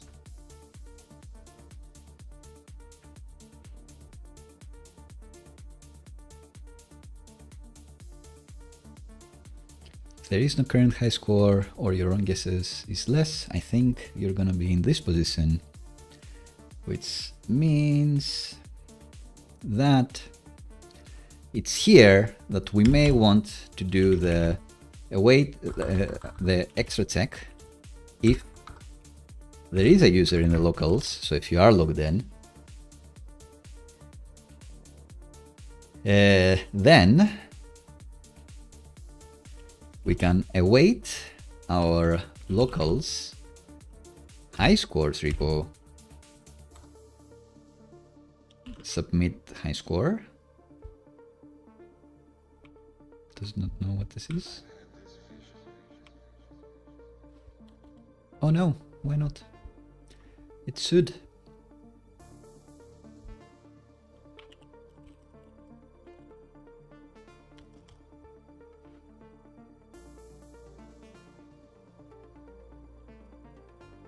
Yeah, it should know that this is a thing.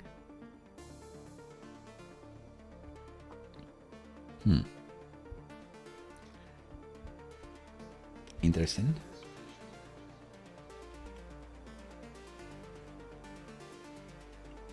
Submit HighScore, there you go. The user ID is gonna be the user.id, locals user.id, and the HighScore parcel, what's that gonna be? Do we have the seed here? Yes. Cool.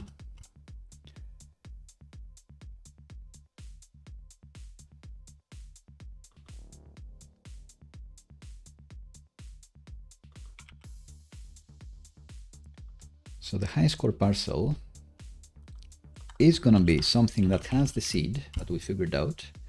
It has the score, which is going to be the wrong guesses count.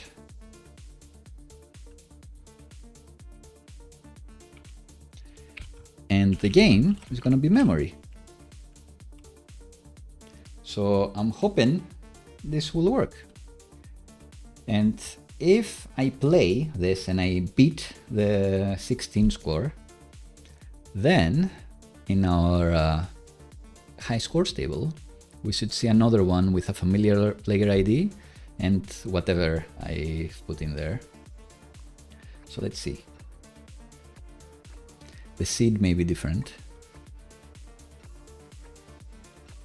I should be focusing more. But that's not the way to do it. That's not the way to beat a high score.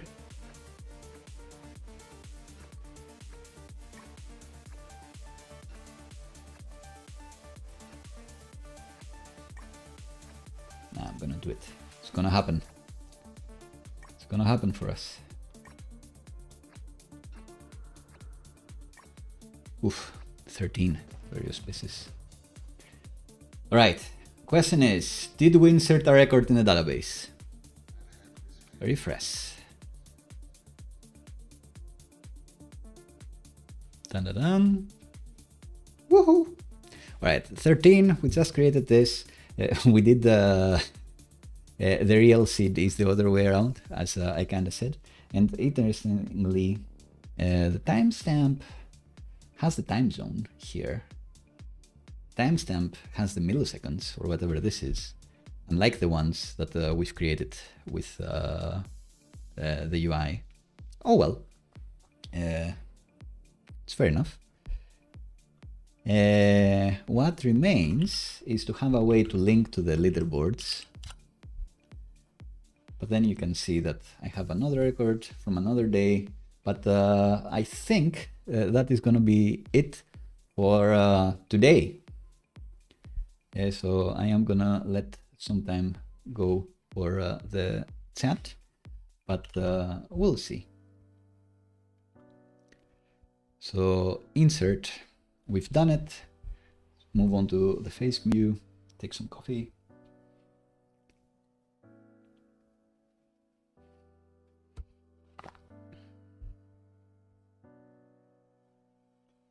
My reason for my sudden worry is that I can see somebody, can hear somebody clicking on the door, and I need to pick it up. But maybe, like I do have this intermission screen, so maybe I can just resolve this and then we can have a bit more fun. Let me know in the chat what you think so far.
All right, we're back. The day is saved. The packages have been collected or delivered, depending on whether you're receiving or delivering them. In any case, we've done streams that go up to 3 hours sometimes, and I feel this one is quite interesting so far. It's been exciting for me. So let's see. We've just managed to insert a few more things into our table here. We've submitted a HighScore, and this is me, so I guess this was me before. We can pretend that this was for yesterday's date, so let's say 29 here, and let's fix the other submissions to have the correct format, which is year, year, year, year, month, month, date, date. And that's fine. Means in the leaderboard page, I don't want to see, I want these to be grouped now with, whoops, sorry, thanks for that. So what I did was back in the Supabase app, I had these seeds the wrong way around. So I've reformatted the one that represents my user into being yesterday's seed, and the others are again the ones that represent today's screen. Our problem is that I want these to be grouped by seed, by date. So maybe we just want to show like today's high scores, or we want to group them and say yesterday's high scores or whatever else. How would we do that? There must be a group by option, surely. Let's figure it out.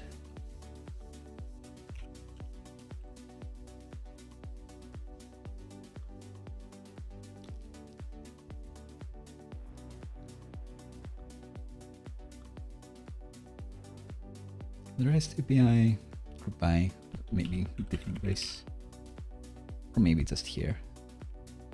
So we have the HighScores repo. And in here, we're getting all the high scores. We're doing the order in here, and I'm wondering, is there a way to like do a group? Maybe not.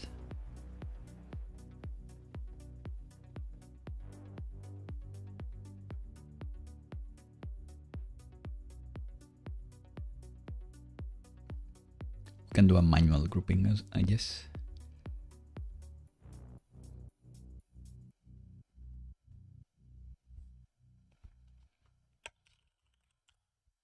Is group by. Ah, interesting. This is where RCP comes into play. But let's have a look at GitHub. For the JavaScript client, maybe they have like something here. Documentation. Guess it's this.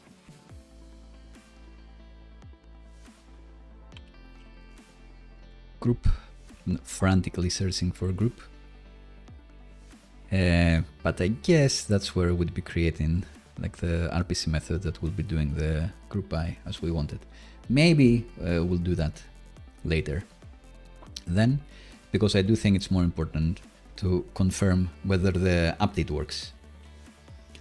So only ourselves should be able to update that high score. And as it is now, anyone can update the high score.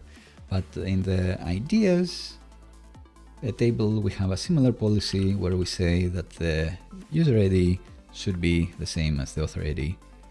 I don't quite know why we've done it in both the expression and the with check. Oh well. But let's add something similar here. Let's see. Based on their email, I don't really know. I guess that's the template tells me to do it on both. So that's why we've done it like that. So for update, we want the logged in user ID to be the same as the player ID. So if I try to update someone else's, it's not gonna work.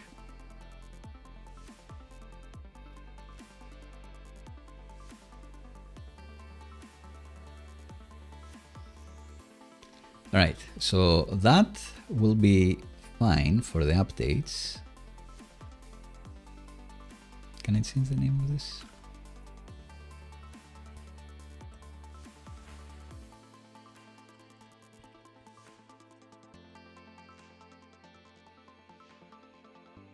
However, what we've done so far, and why I think this is interesting to keep going with, is that for our memory game, here in our action, we submit the HighScore every time, which may be fine, but internally we should be doing a check of whether we need a create a person or an update a person.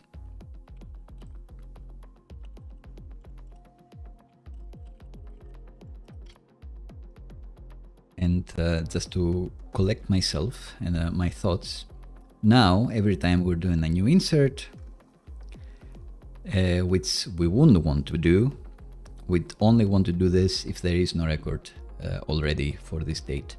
So if I play the game again, and I should manage to do better.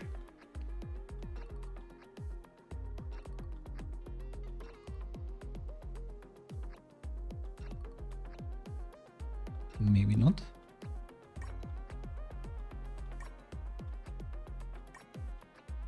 Maybe yes.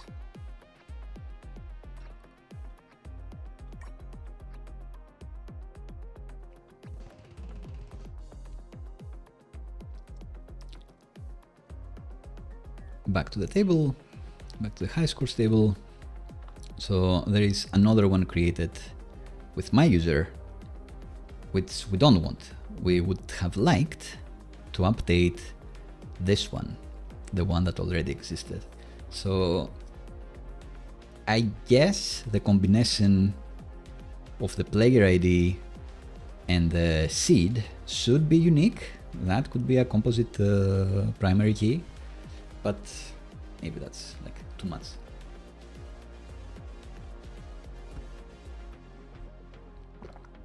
Maybe that's too much.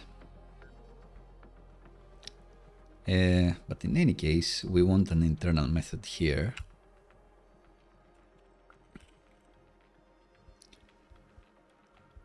I just want to see, like, it's not public facing, but retrieve HighScore.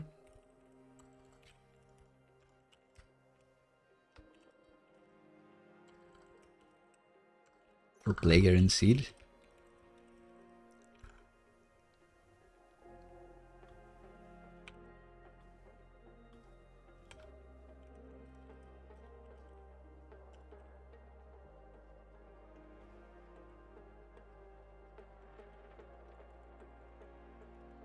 That's all we want.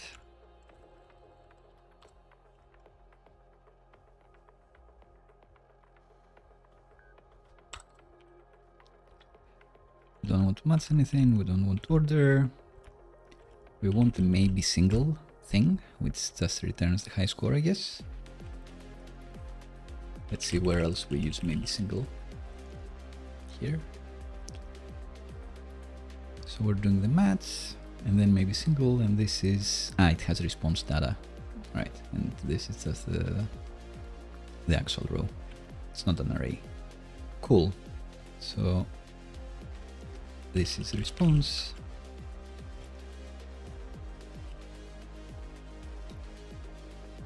And we want to match player ID to be the player ID and the seed to be the seed. But what are those things? There's something you pass in here. And they are, of course, player ID is a string and seed is also a string.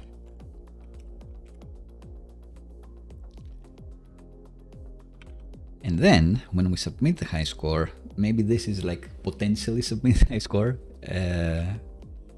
Maybe it's a second submit. Like it's submit HighScore if it's actually beating your previous HighScore. Maybe not. Right, so const previous HighScore.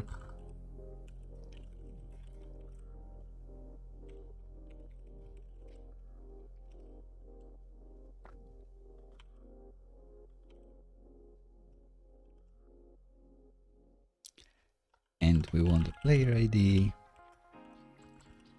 and the seed to be in the HighScore parcel.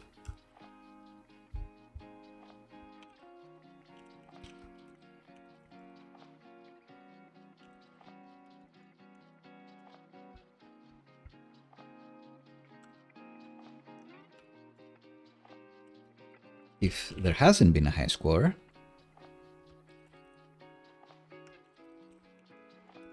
if no previous HighScore,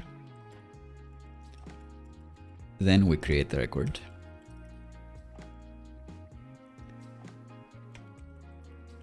Else,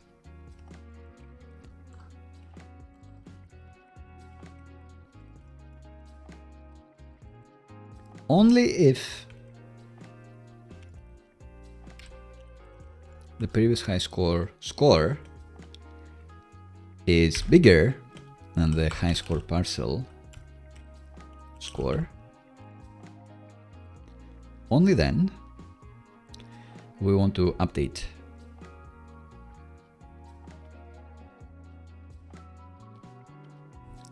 And let's see, like an update operation, I imagine. Absurd is interesting, but we won't know the ID unless we do that check for us.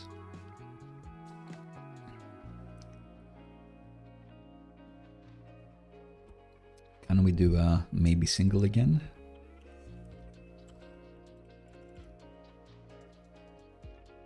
Can we do a limit? What can we do? Who knows? But it looks like it's going to be similar to this.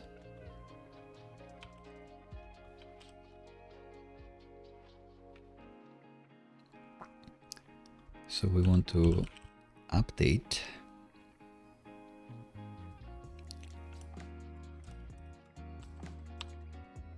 We want to match. Sure. Or we want to update first, yes. We want to update the score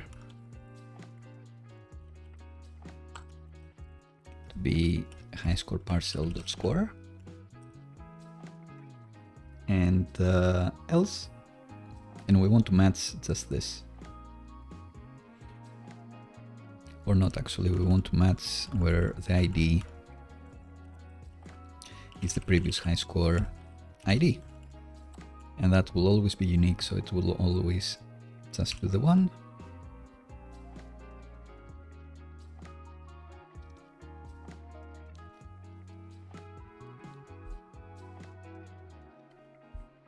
And I guess if we ain't using these anyway, we can just remove it here. Alright, so submit HighScore now. It retrieves the previous HighScore. If there is no previous HighScore, then create HighScore. If not, then it updates the HighScore. And we could make these methods, I suppose, but not now. Let's go back to our Supabase and delete this one, because in real life we never want this to happen ever again once everything's correct.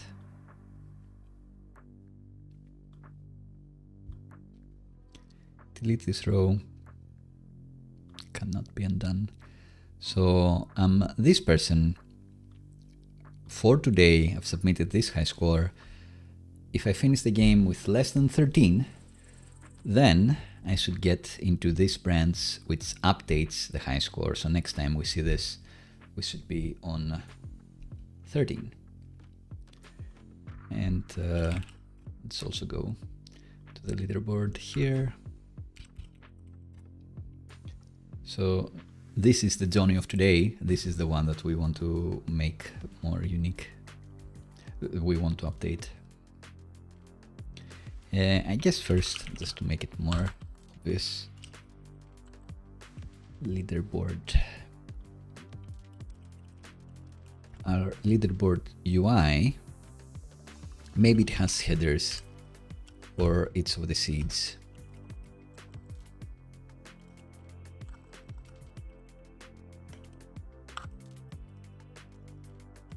So this is going to be each seed, but this is fed data by the related page server, and maybe limit to like 100. We'll see how this works. The idea is you get the last 100 high scores, and maybe here we do a magic svelte reactive assignment to say that high scores, like seeds to high scores, which is going to be a reduce of high scores. Did it actually do it? Is GitHub Copilot better at reducing even than I? And I'm also not that thing. Wow. Looks like it.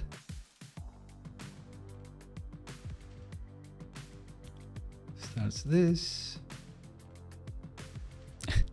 Interesting.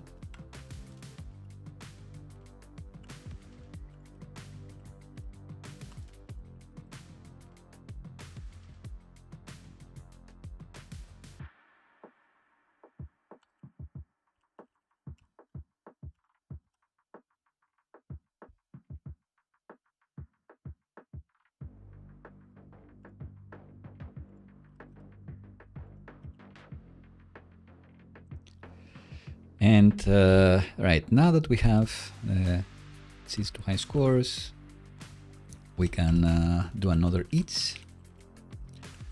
Select entries.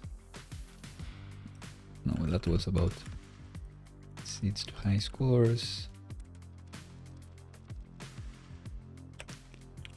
As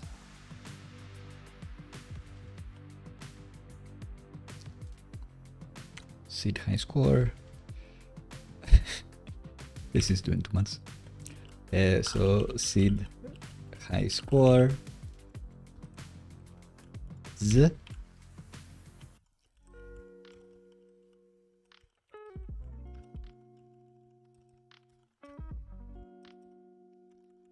This is gonna be a seed.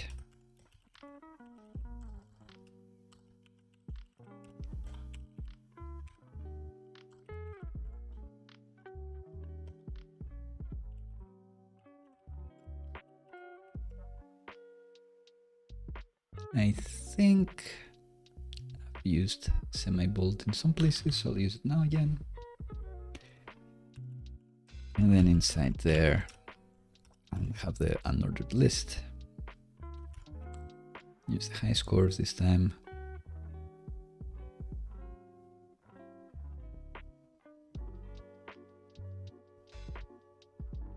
Oh, you should know what this is.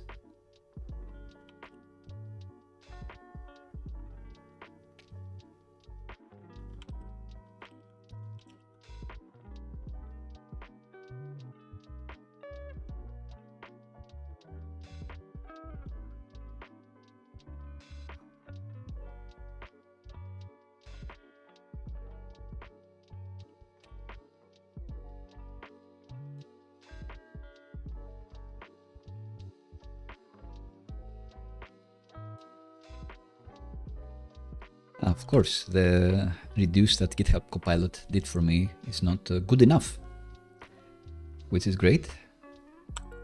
I am better at reducing that GitHub Copilot. Still, Skynet has not won.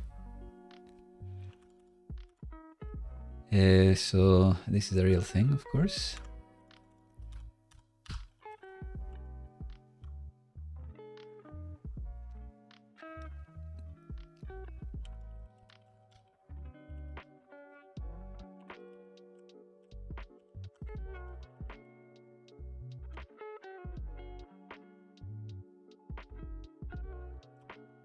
right? I think that's correct. So now our leaderboard undefined. Do these not have a seed? Guess not. Let's look at our page again. What does this do?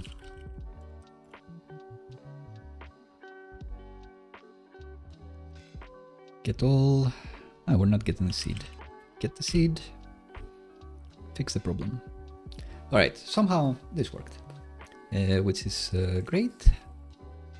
It also happens to be in the right direction, but that's by accident. Anyway, we can make this better. At some point we mentioned RPC to actually have a function defined in our Postgres database to fetch these grouped by seeds instead of doing it in JavaScript, which isn't that great. At the very least, we should be doing it on the server. But that's very by the by. We did all of this, now I'm starting to remember, because next time I play, I want this to update to my HighScore if I do manage to beat it. So, can I do it? I think we can. So let's. What a start.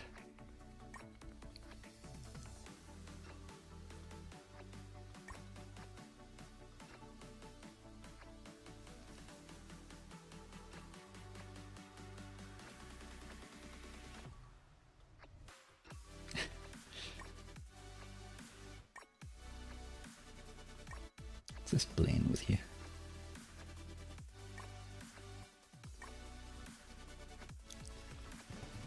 Right, lucky number 9. Guess at some point we did a 7, which I removed. But when I refresh this page, this should have been 9. Clearly it didn't work. Did we get like something somewhere? No? Whoops. Was too confident. Where is this? Yeah, this is correct. So let's check again. Submit HighScore. Ah, right. It never got in here because I didn't beat my 7 HighScore. So I need to do save scum to do clearly.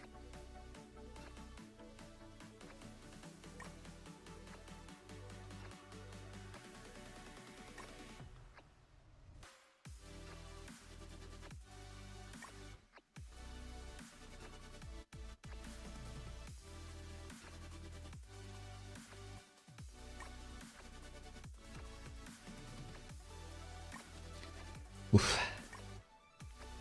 Tense. Right, now we are on the 5. Now we've done 5 as a best. Did it work? Will this update to 5? The answer is yes. So amazing. We did it. And I soon have been able to update Bruce's one, even though I can't really update the user ID there. I can't submit anybody else's user ID because it's the server that says I'm this user.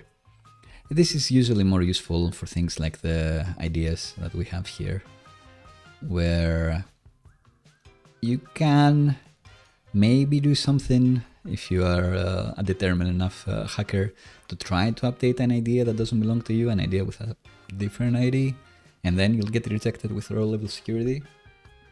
But for our case, it doesn't matter that much. You should, thanks to the row level security, you should only be able to update your own scores, but in any case, you shouldn't really be able to touch another person's high scores because of other reasons as well. You are not in control of the HighScore ID that you try to update. It's our backend that is doing it here and figuring it out for us. And you're not in control of the user ID you use to do the updates. Again, the backend is the one that figures it out for you. You don't submit it from the client. So should be the same, really. But, you know, best practices are best for a reason. It's great to have good habits because then you're more likely to do what you're used to doing. And if that's safe, then you're safe. if you're used to hacking things around and leaving things unsecure, then sometimes you will really need to do it and will not. That's what we want to avoid. Anyway, all this means we did manage to do the updates as well. What else was left? The agenda. Looks like only nicer leaderboard. Even though there are a few things we could add, like besides the leaderboard be nicer, we could be doing the grouping with an RPC, Postgres function, but maybe this is it. And I will have a quick look at the Tailwind UI as well, but I think this is going to be where we leave it for today. Let me know in the chats if there's something you want to see. In the meantime, so I won't forget, what I'm talking about is that we want to make this nicer because it looks, not great. And also you cannot access it from anywhere. So at the very least, add the link to the leaderboard so you don't have to manually go there. But we can also make it kind of nicer. Maybe make it look like this. That's going to be a feature. Like if you are a user, if you are a logged in user, then you can also select an avatar or a little icon. Maybe that's the thing that I'll tie into the Stripe subscriptions and Stripe purchases or something like that. It's all just for fun, but you should be able to unlock avatars. And I'm not talking about anything crypto related, don't worry. It's just going to be overlaying a few images to each other using no blockchain technology whatsoever. But you should be able to have like some cute avatars for you to select. And other people can have the same avatar too. Anyway, what I'm saying is that we could be showing the score with your avatar, your display name, and then the score you got for the day, and have a little separation there instead of whatever we have here. It's not the best. It's not the best UI, let's be honest. And we're not doing any sorting either, so it just happens that the lowest score is 5. So the first key created to the object in the reduce is the one for the day. Oh well.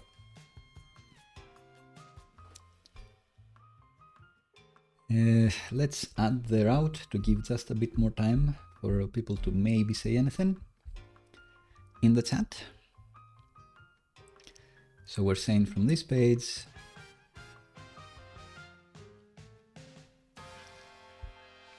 and by this page, I mean the memory plus page.svelte. In here, maybe if you've submitted today's, that's when you get access to the hidden leaderboard feature.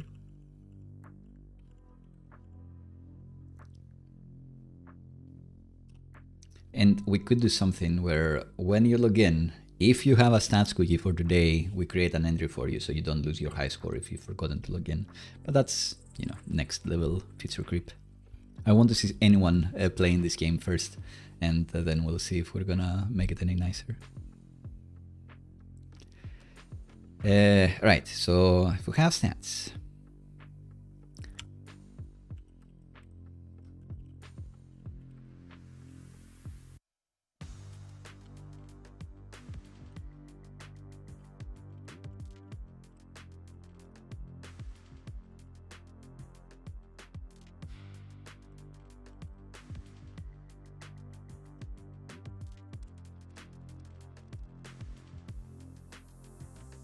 where we want to go, games, memory, leaderboards, leaderboard. Here. And I guess we just have the one, but there should be a slug here, or maybe not. I know, because we've namespaced it here. So maybe it could be a different place, games/leaderboards. Doesn't really matter. Play. We should add a go back and play button somewhere in the leaderboard. And maybe here.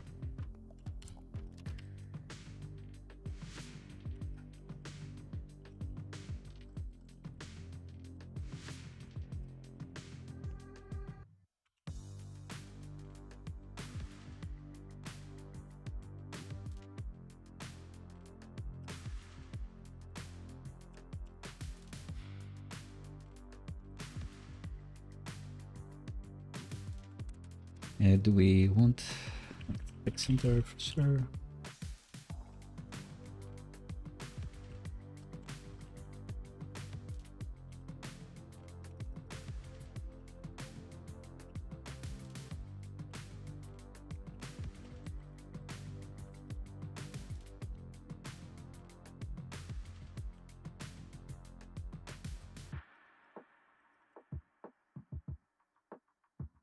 So we have this little flow now. I don't have to remember the URLs. And the fundamentals are here. We do need something nicer. So discreetly now, we don't really say anything that we are submitting your HighScore or whatever. At the time you play, we sneakily do it. We don't say that if you're not logged in, maybe you want to persist your HighScore. Maybe you want to log in. So maybe we can do that. Sure. So winner is done at the board.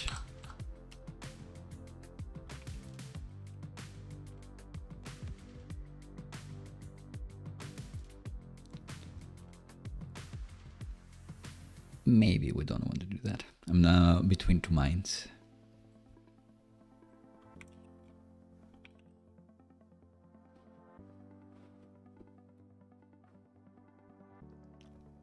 You can go to the leaderboards in any case, so maybe this is the place where we'll actually be doing it. We'll have the disclaimer to say that if you are logged in, you can actually persist your stats.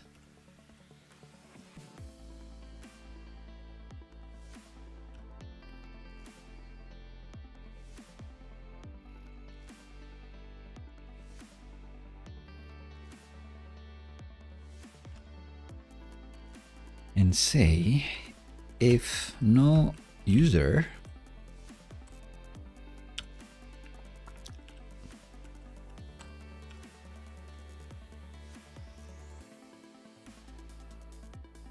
then we can say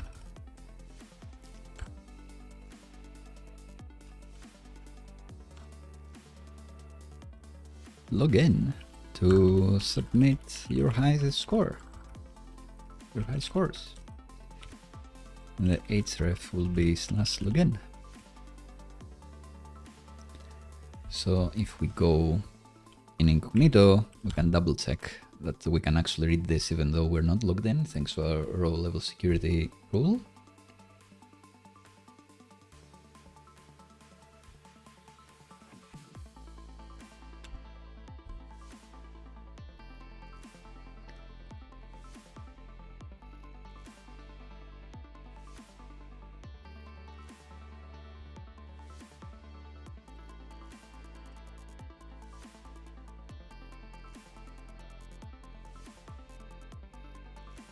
Maybe we want it to be higher.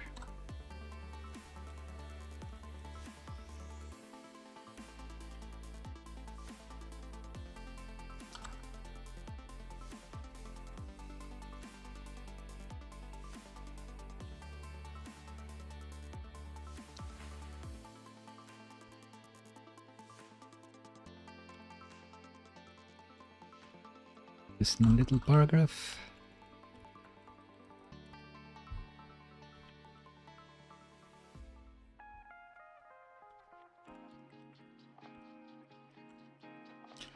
Text Excel.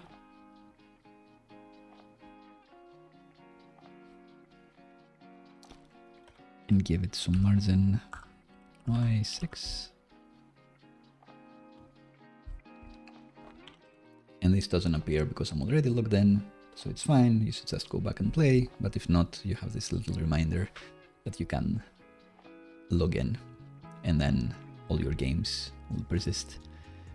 You'll get the great honor to appear in this leaderboard. And what else? If we were allowing people to submit their own names, like the way this works is I've downloaded, I'm using an npm package which generates random names. So when you first log in and we don't have an account, I give you this display name. So you'll have something, and you can update it here from the sillier one I've given you. But I think that's gonna be it. We have the basic flow, you can play, like you can, if you haven't created a HighScore today, we do manage to submit it for you. If we do update it only if you've managed to beat your best one for the day. You can check out the leaderboards, they don't look great, but they look like something, we can always improve them. And there is the flow to go back and play, it's super quick, because it's SvelteKit. And I'm eagerly loading stuff. I don't know if you've seen this tip from one of the latest small breaking changes, but I've added data-sveltekit-prefetch in the body of our app.html. So now SvelteKit will look at every anchor it can see in the HTML that's been rendered and prefetch the data from there. So if I'm on the main page, behind the scenes, SvelteKit will get all the ideas and all the games and all the about, all of that, and the client-side navigation will be instant.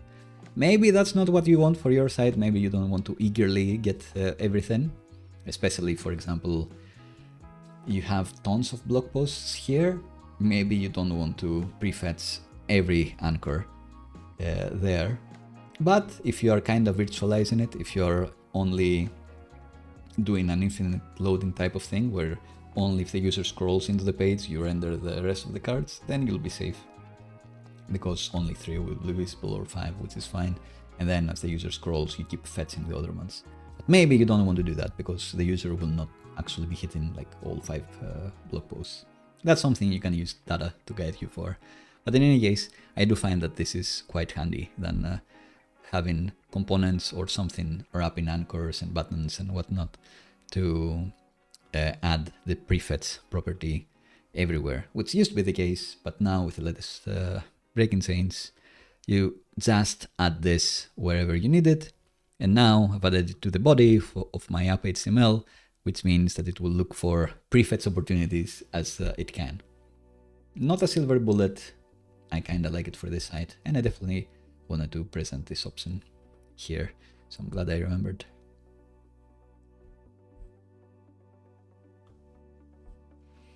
All right, happy Friday, everybody. I think this is going to be it. There is gonna be a stream on Friday for sure. I think it's gonna be maybe but I don't know if it's gonna be a small or a big subject, but it's gonna be standalone. I think in the mid of October we're gonna do a here we go. We're gonna be building a brand new app, which we have done for Techy Cat, but in the more modern way, with SvelteKit being a release candidate as well. If you want me to do a Next.js app, let me know. That's always on the cards.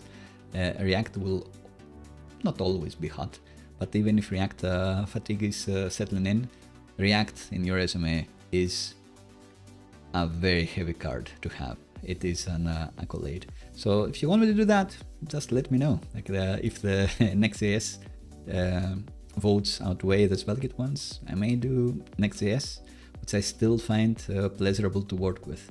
Not as pleasurable as SvelteKit for most use cases, but still very pleasurable as well. So I'll respect your decisions. In any case, thanks a bunch for today. It's been a great pleasure. Maybe I've added this like what's next to talk about making YouTube partner. Woo! That's something I mentioned earlier in the stream. I've been trying to do this for quite a while and it's finally happened. Thanks to you. Thanks for you subscribing and watching and all of that. The watch time was the hardest thing to get. for sure. And I had to break 4,000 hours, which I think is about the time that I've spent editing these videos, believe it or not. Not the streams. The streams, thankfully, I do some research beforehand and then I go live, and then maybe some tweaks afterwards to actually upload the code so you can play around. And that's about it. But when it's recording stuff, I'm much less comfortable, or even less comfortable, talking to the camera when there is nobody else there. This kind of feels more natural. And most of all, I do get a bit control freaky when I have the footage in front of me, and I try to make the videos as coherent and fast as possible. So I'll add overlays as much as I can. I'll add little jokes. I'll cut things around where I'm mumbling or whatever else. But it does take a while to do all of that because I'm not a great editor. I am trying to get better at it. Maybe one day we'll have somebody that is dedicated to Mr. Beast style edit my videos. Although, as great as Mr. Beast is, maybe that super fast style, like every 5 seconds something new, that's maybe not what you'll want for learning content. But who knows? Let me know. Let me know in the Discord as well, which you should be able to find the link in the description as well, and on the channel page. I've just spun it up, so not too many people there, but you gotta start from somewhere. I do read every comment that YouTube will show, and I will reply to every comment, and unless it's super mean, in which case even then I reply, let's be honest. But it's very hard to search for existing comments in YouTube. It's pretty much impossible. So if it's like a similar question that I feel like I've answered before, or it's been discussed before, it's hopeless to try to find it in YouTube. With a Discord server, maybe it's gonna be easier for me, but you don't have to use it. Sometimes I'll just copy and paste a good question from the comments and then my reply there, just for my searchability and my sake, and for other people that are there to find it. Anyway, hello Software Citadel. I'm sorry that I'm wrapping up the stream just now, but it's been a fun one for me, doing stuff with Supabase. Always fun. Role level security. Maybe I didn't stress as much how important that is. We didn't have to do stuff like fetch the leaderboards just for this user, or just do this for this user. We didn't have the business logic in our code, in our source code in TypeScript. We had that type of logic thanks to role level security with the policies we've set up in the Supabase dashboard, which is better. Maybe it's harder to apply those when you're doing migrations and that sort of thing, but when you are having that business logic in your TypeScript or your PHP or whichever else server, by default you'll have two sources of truth. You'll have the actual source of truth, which is your database, and then you'll have the extra business logic to do the database operations as well. So that could get out of sync. That's always tricky, but it's an older argument as well of maybe the one source of truth and having your database hold the business logic is great because it ensures that you have one source of truth. But having business logic in a database is unpleasant because it's harder to unit test and it's harder to read. It's harder to understand, harder to refactor than in a language like TypeScript. Anyway, a big debate for another time, maybe. But when it comes to security, I do think RLS is the way to go. Like, don't have your server do the is this user this and only filter by this user. Like, have RLS have those rules, define what data you get back. Cool. Let me know in any videos comments, let me know in the Discord, let me know what you want to see next, and we'll get on it. Have a lovely rest of Friday and have a lovely weekend, everybody.